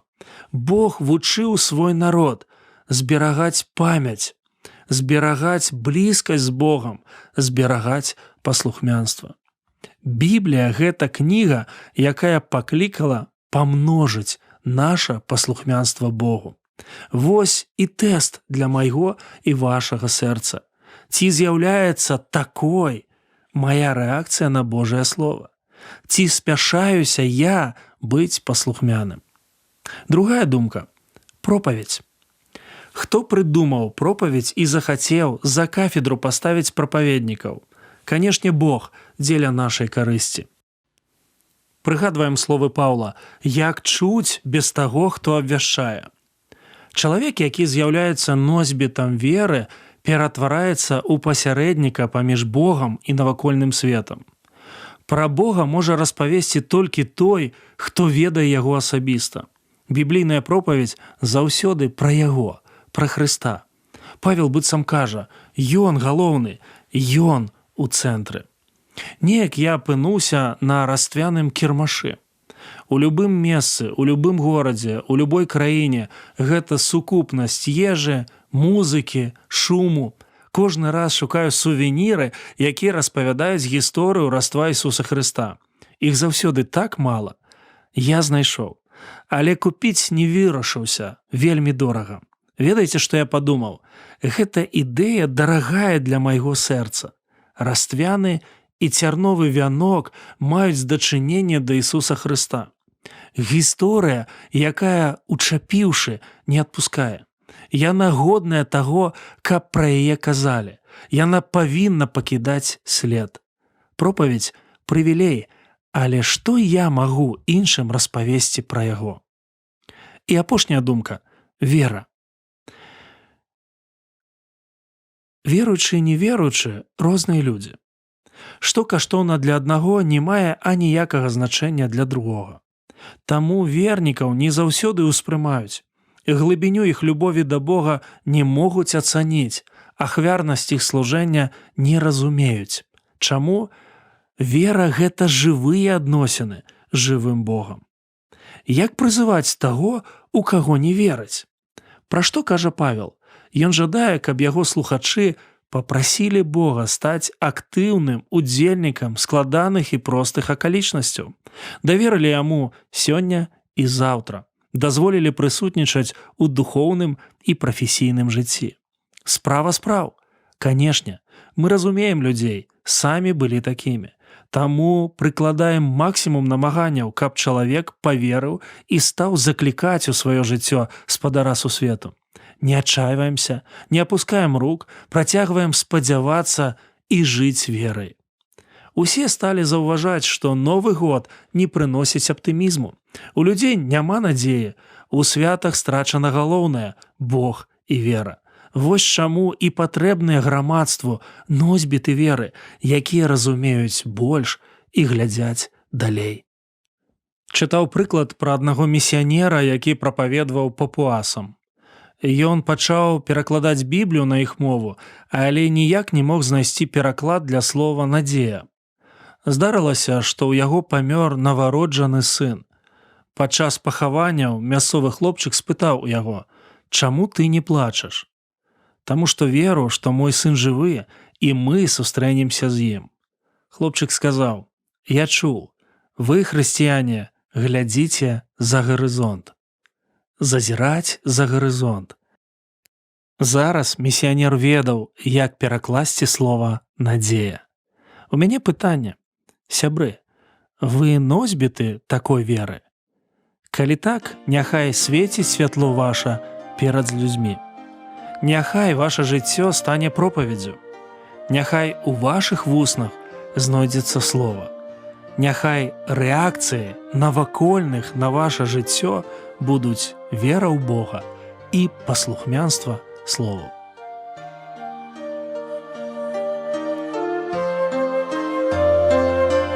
Возьми, Господь, сердце мое, дай взамен другое. Возьми, Господь, сердце каменное, дай мне платяное.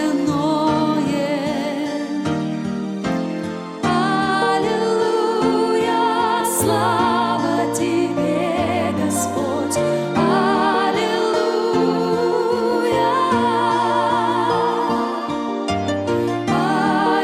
Аллилуйя, слава Тебе, Господь, аллилуйя. Возьми, Господь, мысли мои, вложи в них мудрость жизни. Любовь Твоя, сила Твоя, все прощения так нужны мне. Аллилуйя, слава Тебе, Господь, аллилуйя.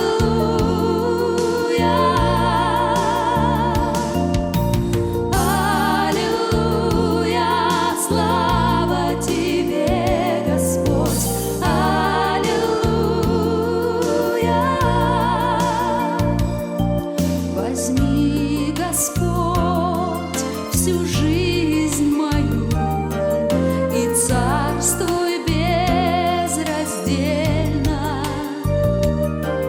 И все, что я имею, Тебе я даю. Тебе я даю.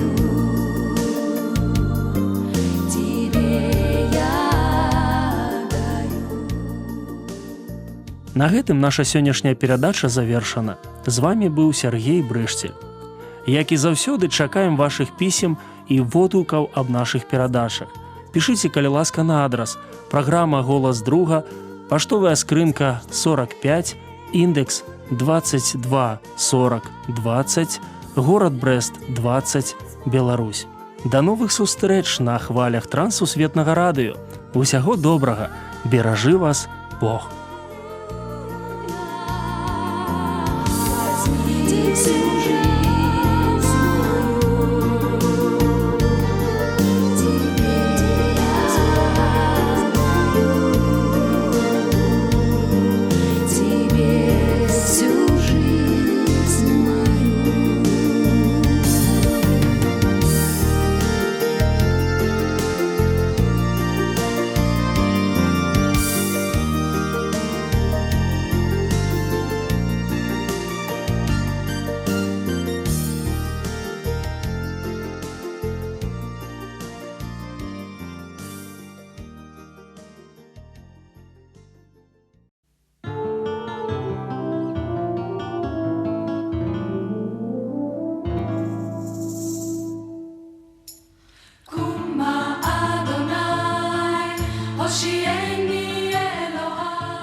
Вы слушаете Трансмировое радио. В эфире еврейская программа «Лерееха». Раби Шауль писал: «Каждый из нас должен угождать ближнему во благо к назиданию». Послание к римлянам, 15 глава, 2 стих. У вас есть вопросы? Мы поможем с ответами.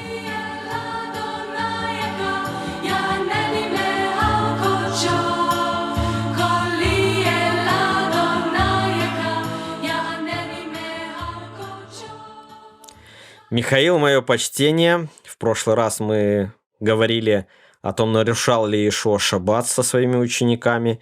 И, я так понимаю, сегодня ты приготовил продолжение этого интересного вопроса. Шалом, Дима. Шалом, дорогие радиослушатели. Да, действительно, сегодня мы продолжим говорить на тему «Нарушал ли Иешуа шаббат?». Некоторые люди утверждают, что либо Иешуа был против соблюдения шаббата, потому он его открыто нарушал, либо что он нарушал шаббат, а следовательно не мог быть мессией. Оба заблуждения в корне неверны. Так же, как и утверждение, что и ученики его нарушали шаббат. В прошлый раз мы рассмотрели случай, когда ученики якобы нарушили запрет на совершение запрещенных устной Торой работ, срывали колосья, то есть делали жатву, и растирали их, то есть молотьба. Сегодня мы продолжим говорить на эту тему и рассмотрим отрывок из 12 главы Евангелия от Матфея. «И отойдя оттуда, вошел он в синагогу их. И вот там был человек, имеющий сухую руку. И спросили Иисуса, чтобы обвинить его, можно ли исцелять в субботы. Он же сказал им: кто из вас, имея одну овцу, если она в субботу упадет в яму, не возьмет ее и не вытащит? Сколько же лучше человек овцы? Итак, можно в субботу делать добро. Тогда говорят человеку тому: протяни руку твою. И он протянул, и стала она здорова, как другая. Фарисеи же, выйдя, имели совещание против него, как бы погубить его, но Иисус, узнав, удалился оттуда». Мы видим тут продолжение той же самой истории. Оппоненты Иешуа, разгоряченные предыдущим взаимодействием с ним, снова начинают с ним дискутировать, но уже в довольно агрессивной манере. Говоря по-простому, они хотели его подловить, а потом начать спорить. Они задают ему вопрос: можно ли исцелять в шаббат? Довольно интересный вопрос, потому что даже до сих пор разные ортодоксальные общины имеют свое мнение и различное понимание этого вопроса. Для начала надо определить, что есть исцеление. Согласно сложившимся раввинским постановлениям, исцелять в шаббат можно только в случае пикуах нефеш, для спасения жизни, когда существует угрожающее для жизни состояние. В современной галахе, то есть религиозном законе, существует 3 пункта. В шаббат лечение ради спасения жизни не просто разрешено, но обязательно. Во-вторых, уход за тяжело больным, например, за теми, у кого сильный жар или боль, отдающийся во всем теле, разрешен, но с определенными ограничениями. И третье, лечение незначительных расстройств запрещено по причине того, что большинство методов лечения сопровождаются приготовлением лекарств, требующим измельчения, а измельчение – запрещенный вид работ. Однако использовать лекарства, приготовленные не евреями, в некоторых случаях допускается. Так как данная болезнь, сухая рука, не угрожает жизни и не является тяжелой, то излечение стандартным способом нарушало бы современную галаху о шаббате. Нам неизвестно, были ли в той же степени сформированы правила лечения в первом веке, но вопрос, который ему задали, должен был иметь под собой подобный контекст. Вообще глупо предполагать, что фарисеи подразумевали под собой полное исцеление болезни в одночасье. Нам доподлинно неизвестно, какая именно сухорукость подразумевается в этом месте, но, скорее всего, у него были симптомы, которые требовали какого-то лечения. Потому у него и спрашивают, можно ли ему помочь в шаббат. Но Иешуа делает нечто иное и исцеляет не совсем стандартным способом. В свою очередь, Иешуа для того, чтобы разъяснить определенные моменты, задает им встречный вопрос. Если у кого-то были сомнения, был ли Иисус евреем, то вот нам доказательства. Вопросом на вопрос. А если у вас упадет овца в яму, ты там ее оставишь или вытянешь? Ну, скорее всего, да, вытянешь, потому что это твое имущество, а терять деньги никто не любит. Согласно современной галахе, спасать животное в шаббат было бы нарушением. Однако Иешуа говорит о двуличности своих оппонентов, говоря, что ради овцы они бы нарушили шаббат, а ради человека. Иешуа говорит, что сколько же больше овцы человек, апеллируя к стандартному аргументу еврейской философии. Насколько же больше? Насколько больше человек овцы? Далее он говорит, чтобы человек протянул руку, и рука стала здорова. Тут мы не видим процесс исцеления, а только результат. Является ли это нарушением шаббата? Вопрос сомнительный, потому что медицинского вмешательства не последовало, а следовательно, работы произведено не было. Более того, как мы упоминали раньше, шаббат для человека, для покоя и посвящения себя Всевышнего, а не для посвящения себя шаббату. По сути, Иешуа тут говорит о принципах применения галахи. Во-первых, он дает поразмыслить о приоритетах. Исполнение добрых дел нужнее, чем детальное следование постановлениям о работе в шаббат. Во-вторых, он говорит о том, что человек больше овцы. В другом месте он говорит про нарушение шаббата моэлем, то есть если необходимо сделать обрезание в шаббат, то его сделают, если оно должно было сделано в шаббат, выпадает так. То есть во исполнение одной заповеди нарушается другая. Однако вины ни на ком нет. Как бы то ни было, но исцеление, совершенное Иешуа в шаббат, не попадает ни под одну из категорий работ, запрещенных галахой. А то добро, естественное, это то, что должно быть среди народа Всевышнего. Таким образом, мы приходим к выводу, что ни Иешуа, ни его ученики шаббат не нарушили.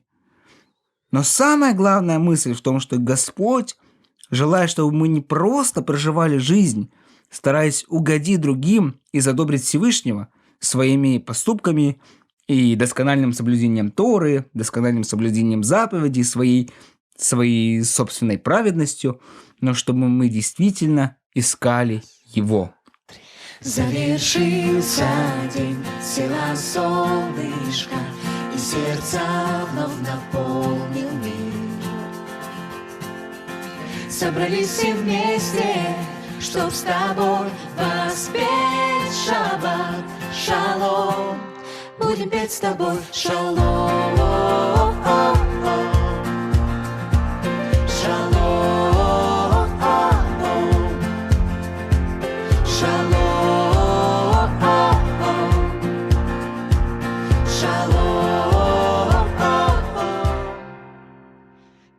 Вы слушали еврейскую программу «Лариеха». С вами были Михаил и Дмитрий. Если у вас возникли новые вопросы на еврейскую тематику, пишите их нам по адресу Трансмировое радио, абонентский ящик 45, Индекс 224020, город Брест, 20, Беларусь. Или на электронную почту rmtwr.by@gmail.com.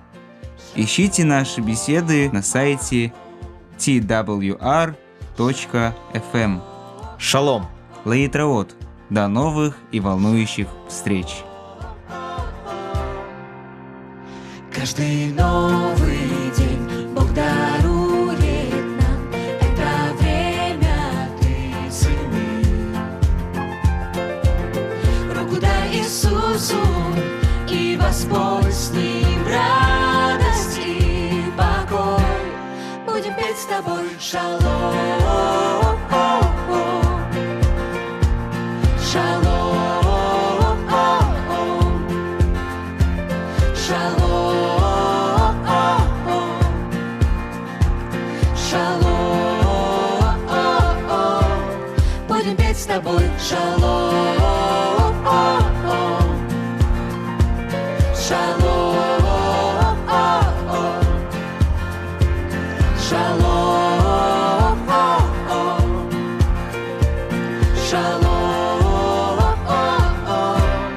Будем петь с тобой.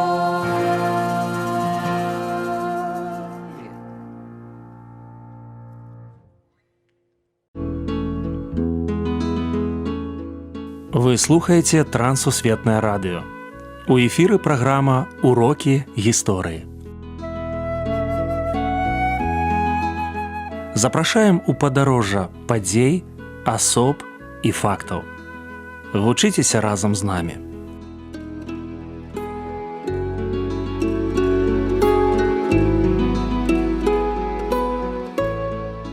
Добрый дзень, сябры. Перад мікрафонам Сяржук Брышцель і кандыдат гістарычных навук Андрусь Унучак.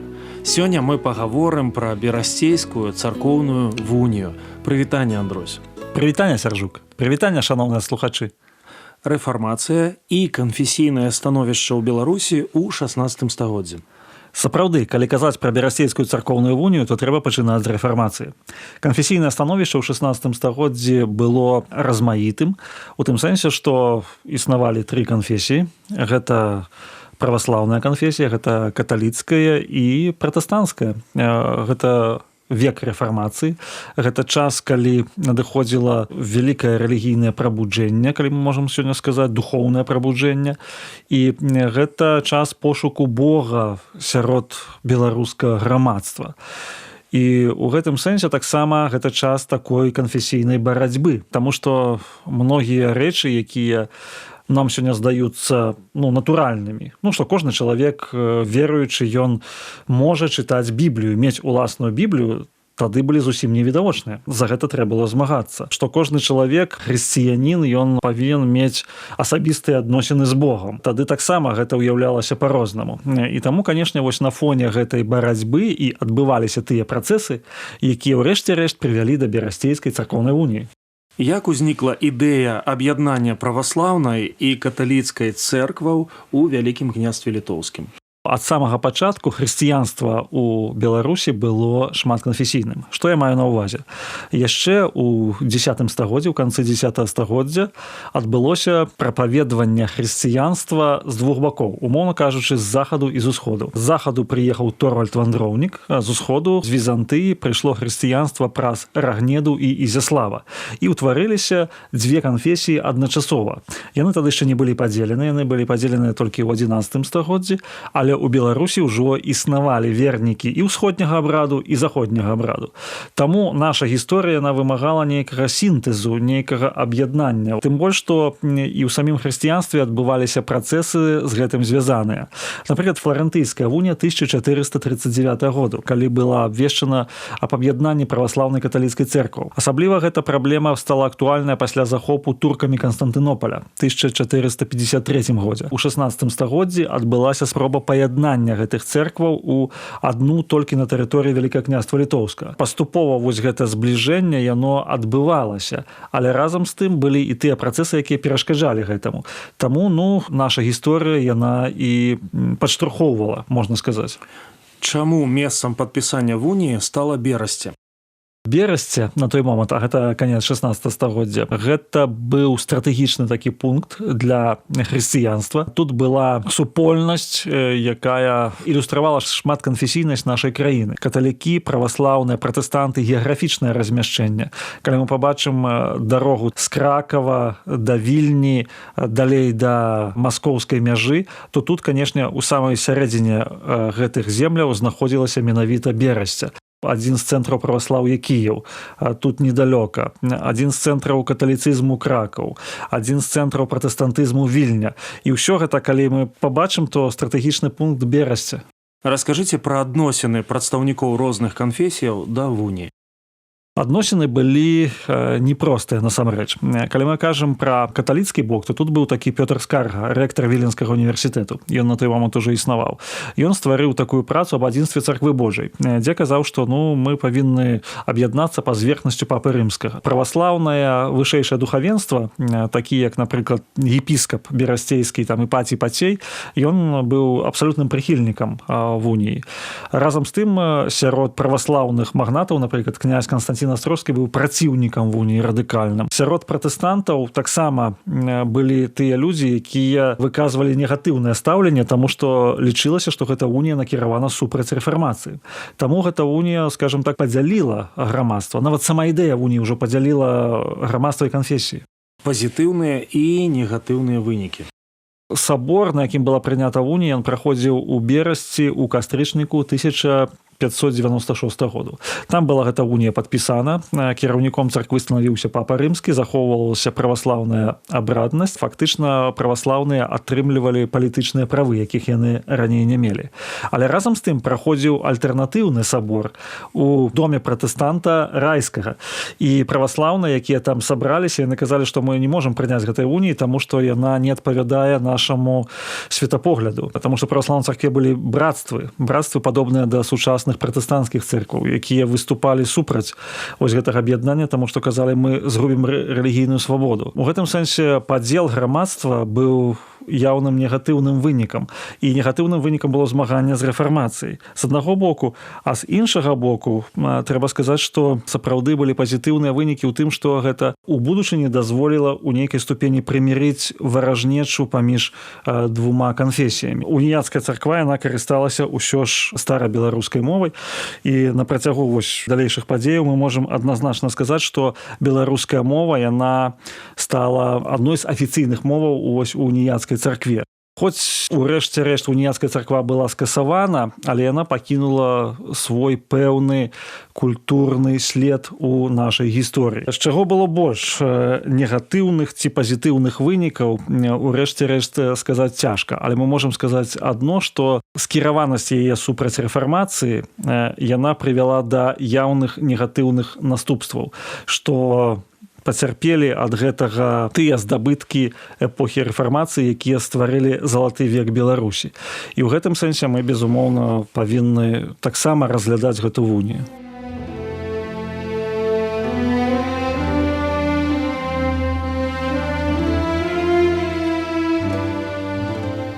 Берасцейская унія – гэта пагадненне пра аб'яднанне каталіцкай і праваслаўнай цэркваў на тэрыторыі Рэчы Паспалітай.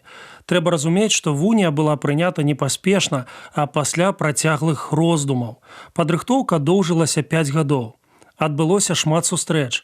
У выніку спалучыліся элементы старога і новага, айчыннага і чужаземнага. Вось як пра гэту гістарычную падзею пісаў у сваім вершы Рыгор Барадулін. Каб народ набожны не зняверыўся, перад раздарожжам дзвюх дарог вернасць з вернасцю сышліся ў Берасці у адну, якую убачыў Бог. І сышліся ціха два ў адно палі, каласіцца верою бацькоў, свечкі ў Рыме і ў Канстанцінопалі засвіталі ў позірках вякоў. Кленчыць цень крыжа перад іконаю, горбяцца з няверу валуны і звіняць са дна душы свянцоныя берасцейскай вуніі званы. Канешне, сёння можна па-рознаму ўспрымаць берасцейскую унію, аднак яна гістарычны прыклад таго, што мінулыя пакаленні верылі ў адзіную царкву.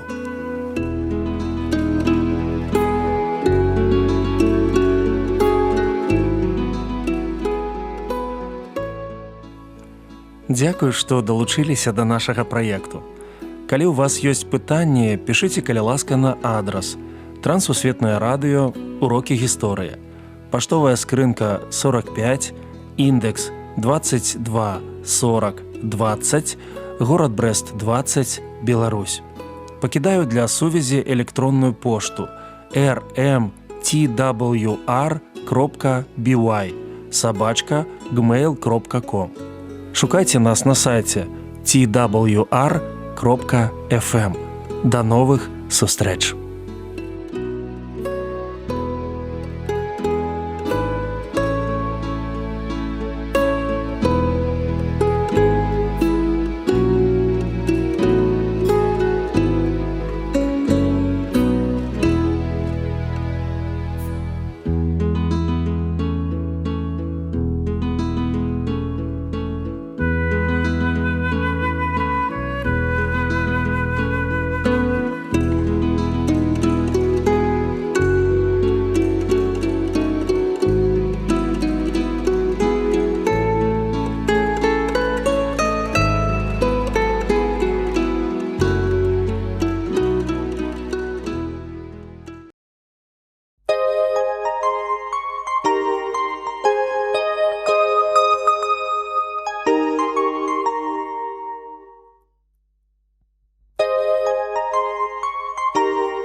Трансмировое радио.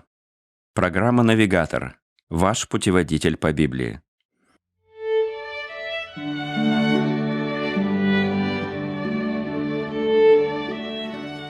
Библия – это целый мир, в котором сложно разобраться в одиночку. Необходим опытный проводник. Пастор Александр Капустин более 30 лет изучает Священное Писание и преподает его в церквах и учебных заведениях. Отправимся вместе с ним навстречу новым открытиям, важным истинам, полезным урокам.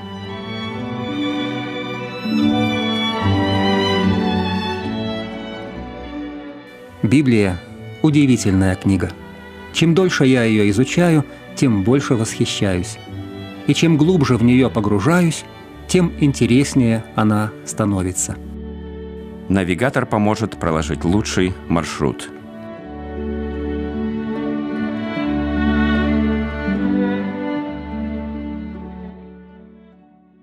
Здравствуйте, друзья!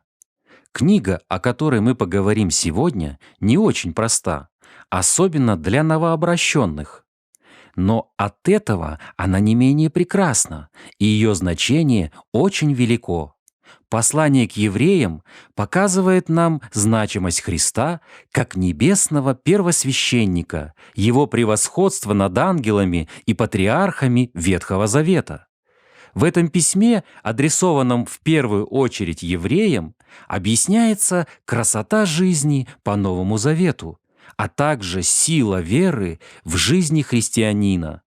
Чудесным примером служит перечисление библейских героев в 11 главе, чье доверие Богу и уверенность в Его обещаниях является вдохновляющим образцом для верующих и по сей день.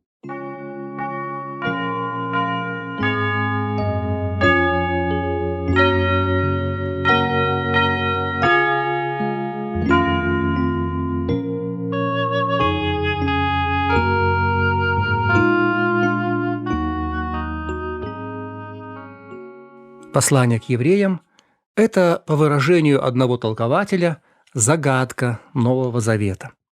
Хотя предание приписывает его апостолу Павлу, современные исследователи убеждены, что автором был другой человек. Несомненно, находившийся под сильным влиянием Павла, однако очень сомнительно, что сам апостол. Тертуллиан считал, что послание к евреям написал Варнава, друг и сотрудник Павла. Будучи левитом, Варнава хорошо разбирался в иудейской религии, а мягкий тон послания к евреям соответствует добродушному и заботливому характеру Варнавы. Мартин Лютер полагал, что послание к евреям написал Аполлос, красноречивый и сведущий в Писаниях иудей из Александрии, как о нем говорит книга Деяний. И правда, греческий язык послания к евреям – самый лучший язык в Новом Завете. Но кто бы ни был автором послания к евреям, мы должны быть благодарны за труд этого безымянного автора, который с несравненным мастерством и красотой написал об Иисусе Христе, великом пастыре Вечного Завета и нашем добром и милостивом первосвященнике. Чтобы понять послание к евреям, нам важно представлять себе его аудиторию. К кому обращался автор и какова была причина написания этой книги? Из названия мы видим, что послание адресовано евреям, а из содержания ясно, что они были хорошо знакомы с Ветхим Заветом. Эти люди явно были воспитаны в среде иудаизма, знали Моисеев закон и жили по еврейской традиции. Затем они познакомились с путем спасения, они услышали проповедь Евангелия, а, возможно, даже увидели чудеса, которые творили апостолы. Они заинтересовались и начали делать первые шаги в следовании за Христом. Но затем на христиан начались гонения. Римляне сочли их опасной сектой и стали притеснять. А вот последователей иудаизма не притесняли. Он считался, так сказать, традиционной религией в Римской империи. И наши евреи стали рассуждать, не лучше ли вернуться обратно в иудаизм? Ведь там тоже истинный Бог и Священное Писание. Ведь спаслись, будучи под Моисеевым законом, и сам Моисей, и Иисус Навин, и Самуил, Давид, все пророки. Да, христианство привлекательно, зато Ветхий Завет безопаснее. Вот в этом и была их проблема. Они захотели вернуться к религии Ветхого Завета. И автор послания к евреям прилагает все усилия, чтобы убедить их не делать этот шаг назад. Мы привыкли считать, что обращение ко Христу происходит мгновенно. На самом деле это не совсем так. Конечно, есть какой-то миг, секунда, час или день, в который происходит рождение свыше, когда Святой Дух входит в человека. Но на практике обращение занимает время. Вначале человеку нужно услышать истину, потом ее понять, потом прочувствовать, потом согласиться с ней. Все это занимает от нескольких дней до нескольких лет. Вот так и люди, которым писалось послание к евреям. Они приняли Слово, они разбирали Писание, они интересовались Евангелием, но еще не погрузились в него всем своим существом, не приняли его всем своим сердцем. Они были недалеко от Божьего Царства, но еще не вошли в него. Если спасение изображать как врата, то они застряли на входе. Бывают люди, которые месяцами, а то и годами ходят в церковь, слушают проповеди, видят христианский образ жизни, но так и не могут принять окончательного решения. Примерно такими были те, кому писалось послание к евреям. И поэтому автор убеждает их: «Будем опасаться, чтобы, когда еще остается обетование войти в покой его, не оказался кто из вас опоздавшим». 4 глава, 1 стих. Врата в Божий покой были открыты, но они запаздывали. Они не решались войти окончательно, бесповоротно. Они одну ногу уже поставили туда, но вторая была еще снаружи. И самое главное, они еще не до конца поняли, какую роль в новозаветной вере играет Иисус Христос. Поэтому мы не можем их считать полноценными христианами. Автор убеждает их: «Братья, участники в небесном звании, уразумейте посланника и первосвященника исповедания нашего Иисуса Христа». Они его еще не уразумели. Как вы думаете, может ли быть спасение без понимания, кто такой Христос? Я считаю, что нет. Так и эти люди. Они, несомненно, были богобоязненными, ищущими, но еще не нашедшими. Поэтому автор так много внимания уделяет Иисусу Христу и так подробно объясняет, кто Он такой, что значит Новый Завет и почему других путей спасения нет и быть не может. Помня об этом, давайте посмотрим теперь на 3 главные особенности послания к евреям. И первая важная особенность – это послание о превосходстве Христа. Слова «превосходнее», «лучше» и им подобные – это ключевые слова послания к евреям. Автор ставит рядом с Иисусом Христом одного за другим лучших представителей Ветхого Завета. И по всем параметрам Христос оказывается несравненно выше. В 1 и 2 главах Христос сравнивается с ангелами. И в самых первых строках мы читаем, что Божий Сын столько превосходнее ангелов, сколько славнейшее перед ними наследовал имя. Вообще иудеи первого века испытывали особое почтение к ангелам. Но автор послания к евреям показывает, что ангелы – это всего лишь служебные духи, а Иисус Христос – это сам Бог.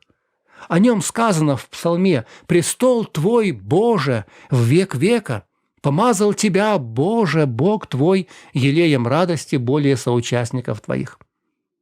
В 3 главе Христос сравнивается с Моисеем. Наверное, Моисей был из людей величайшим авторитетом для любого иудея. И что же мы видим? Да, Моисей верен в Божьем доме, признает автор. Верен как служитель, то есть как слуга. И действительно, это самый частый эпитет, который дается Моисею в Ветхом Завете. Он раб Господень. Но если Моисей – это раб или слуга, то кто такой Иисус Христос? Он не раб, он сын хозяина дома, то есть Бога. И поэтому он достоин тем большей славы перед Моисеем. В последующих главах мы видим сравнение Христа с Авраамом, с Левием, с Мелхиседеком. И, конечно же, во всех случаях Христос выигрывает с большим отрывом. Но главный образ, в котором мы видим Христа в послании к евреям, это образ первосвященника.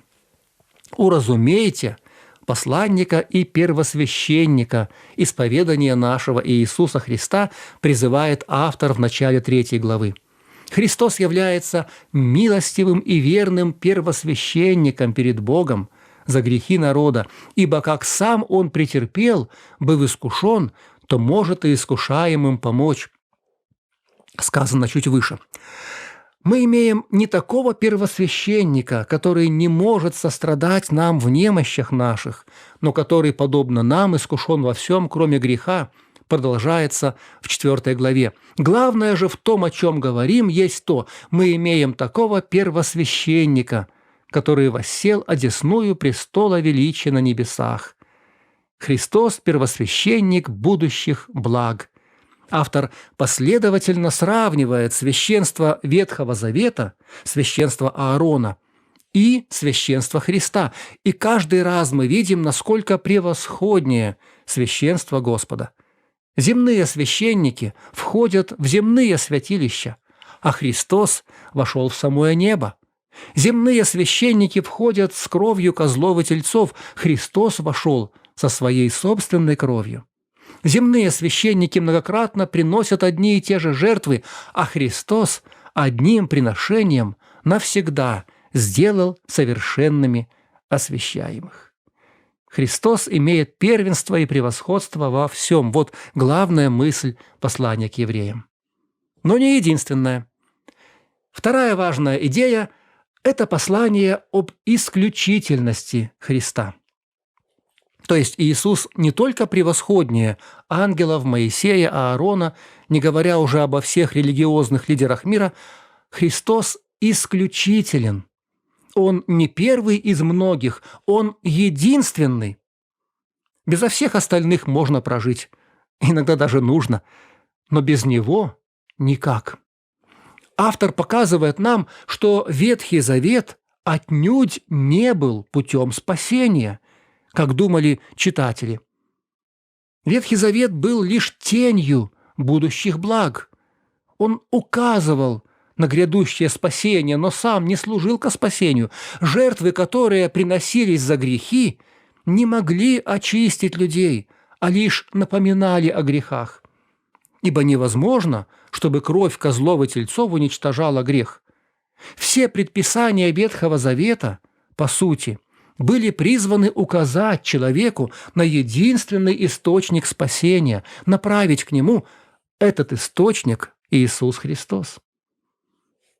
Спасенные святые Ветхого Завета спасались верой в Иисуса Христа точно так же, как им спасаемся мы.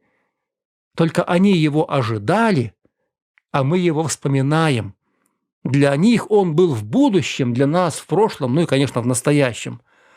Однако им точно так же засчитывалась Его жертва, как засчитывается и нам. Он был для них таким же совершителем спасения, как и для нас. Христос – ключевой элемент жизни с Богом для любого человека, будь то в Ветхом или в Новом Завете. Вот несколько сравнений. Христос как голова в теле. Уберите голову, тело умрет. Христос – краеугольный камень в здании. Уберите камень, здание рухнет. Христос как пастух в стаде. Поразите пастыря, и овцы рассеются. Христос как ствол, на котором держатся и от которого питаются ветки. Христос как солнце в Солнечной системе. Исчезнет солнце, перестанет существовать система, жизнь погибнет. Христос как двигатель в машине. Демонтируйте двигатель, машина станет бесполезной. И так можно бесконечно. Христос – центральный процессор в компьютере. Христос – пружина в часах. Христос – врач в больнице. Без Него не просто трудно, без Него вообще никак. Он незаменим. Все из Него, им и к Нему. Этого не понимали читатели послания к евреям. И, наверное, я не ошибусь, если скажу, что есть много людей, которые сегодня считают себя христианами и тоже не понимают, как много значит Христос. Есть много верующих, которые вроде бы обходятся и без Него. Они отвлеклись от Христа, занялись чем угодно, и Он стал им не нужен. В чем заключалась проблема читателей послания к евреям? В преследованиях за веру? Нет.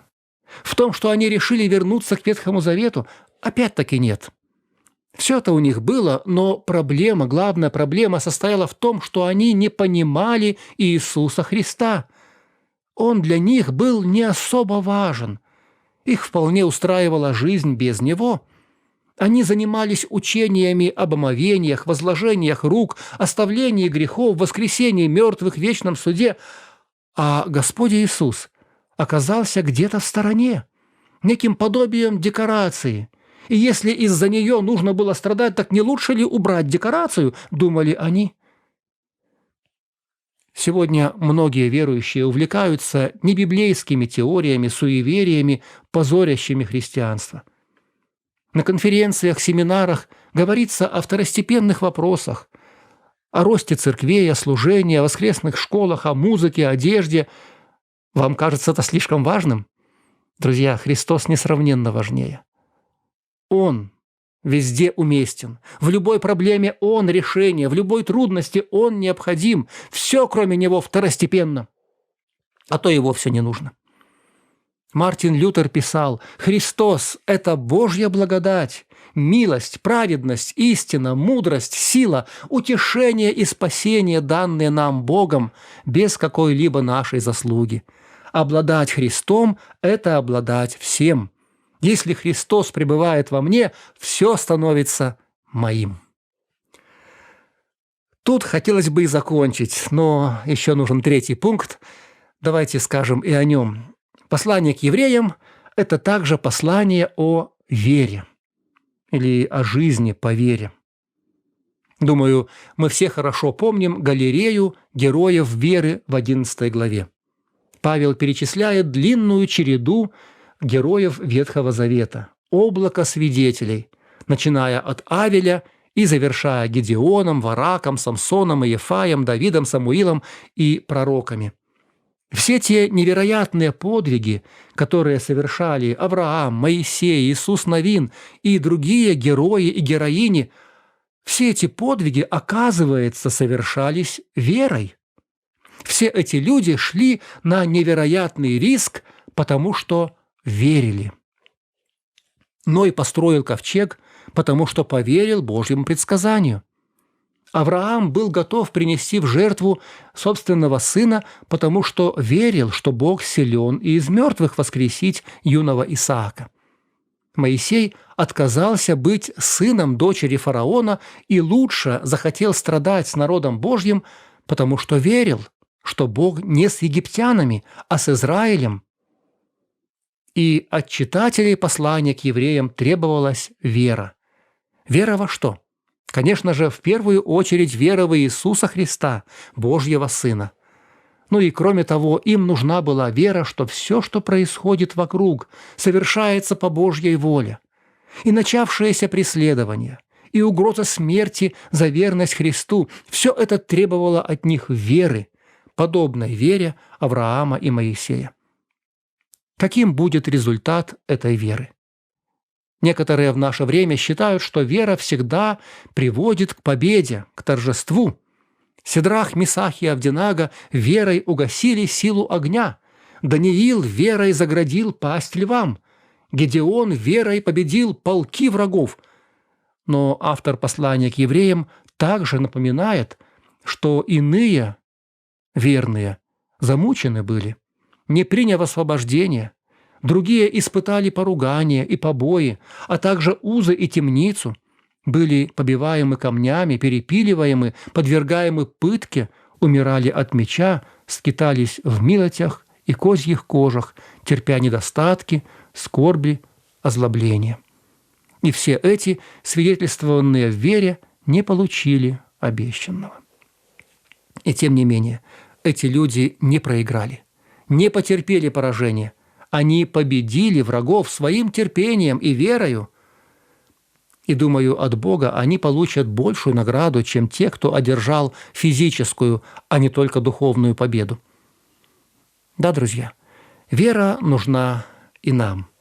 Сегодня, когда воинствующий атеизм предпринимает новые, усиленные атаки на библейское учение, когда одна за другой вспыхивают кровопролитные войны, когда в среде христиан тоже не все благополучно, когда новые, все более изощренные искушения соблазняют верующих, когда восстали многие лжепророки и многих прельстили, нам нужна вера, чтобы сохранить терпение и посвященность Иисусу Христу.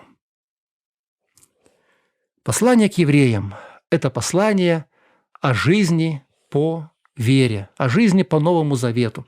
Об этом можно было говорить много, но если брать саму суть, то жизнь в Новом Завете выражается в одном слове – Христос. Жизнь в Новом Завете – это жизнь во Христе. Жизнь, сосредоточенная на Христе, жизнь для Христа, жизнь по примеру Христа, жизнь силой Христа.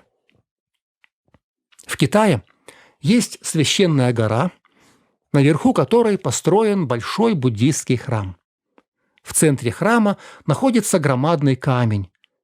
Вокруг него кружатся день и ночь, держась за руки, буддийские священники, которые постоянно сменяются, чтобы этот движущийся хоровод не прерывался ни на одну минуту. Говорят, что это продолжается уже около 2000 лет. Что же заставляет их отдавать такую честь камню? Не его громадная масса, а происхождение. Это аэролит. Он упал с неба. Этот факт и придает ему такую ценность в их глазах и надежду, что он совершит какое-нибудь чудо в их пользу.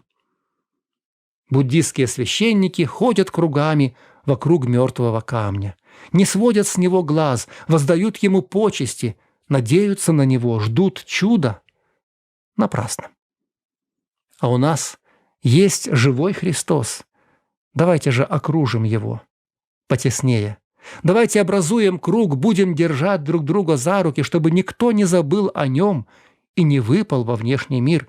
Надежда на него не тщетна, жизнь для него не напрасна, связь с ним реальна.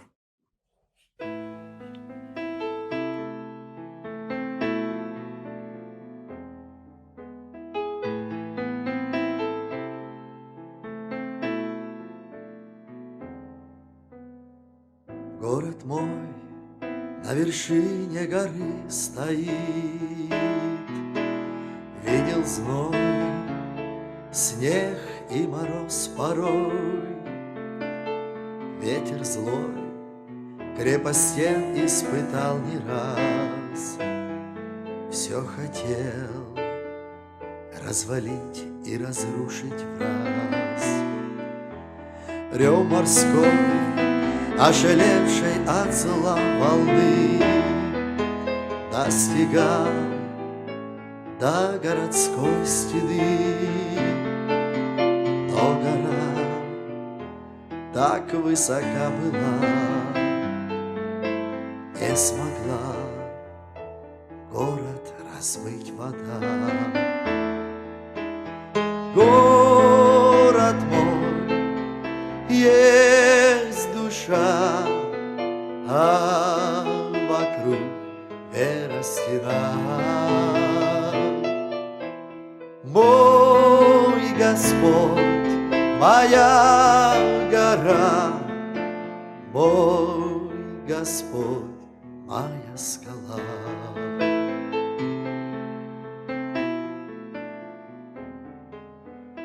Может быть, еще много тяжелых лет город мой будет нести терпеть. Может быть, ветры злые опять придут, захотят сделать свой черный труд. Не боюсь и склоня пред Творцом голову, об одном тихо я попрошу: пусть всегда город мой и моя стена на скале будет основана. Город мой, есть душа, а вокруг вера стена. Мой Господь, моя гора, мой Господь, моя скала. Бог Творец, Ты создал этот город сам, на скале Ты его основал, защитил крепко его стеной и сказал: это есть город мой. Мой удел, мое царство навеки в нем, не отдам, не будет разграблено. Обновлю я городскую стену, защищу город свой, защищу. Город мой, есть душа, а вокруг вера стена. Мой Господь, моя гора, мой Господь, моя скала. Город мой, есть душа, а вокруг вера стена. Мой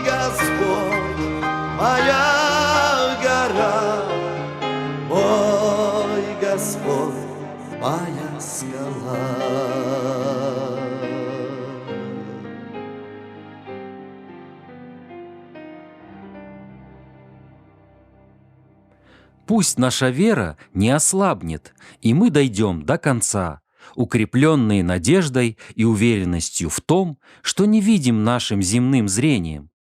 Пусть все наши желания и мысли соединятся в нашем единственном первосвященнике – Христе и Иисусе.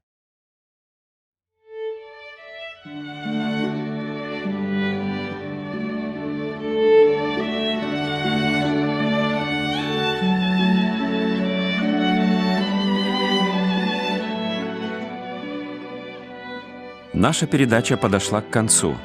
С вами был Александр Капустин. Еженедельно программу «Навигатор» вы можете слушать на сайте www.twr.fm. Свои отзывы и пожелания, пожалуйста, направляйте по адресу Трансмировое радио, передача «Навигатор», абонентский ящик 45, индекс 22 40 20, город Брест, 20, Беларусь. До новых встреч!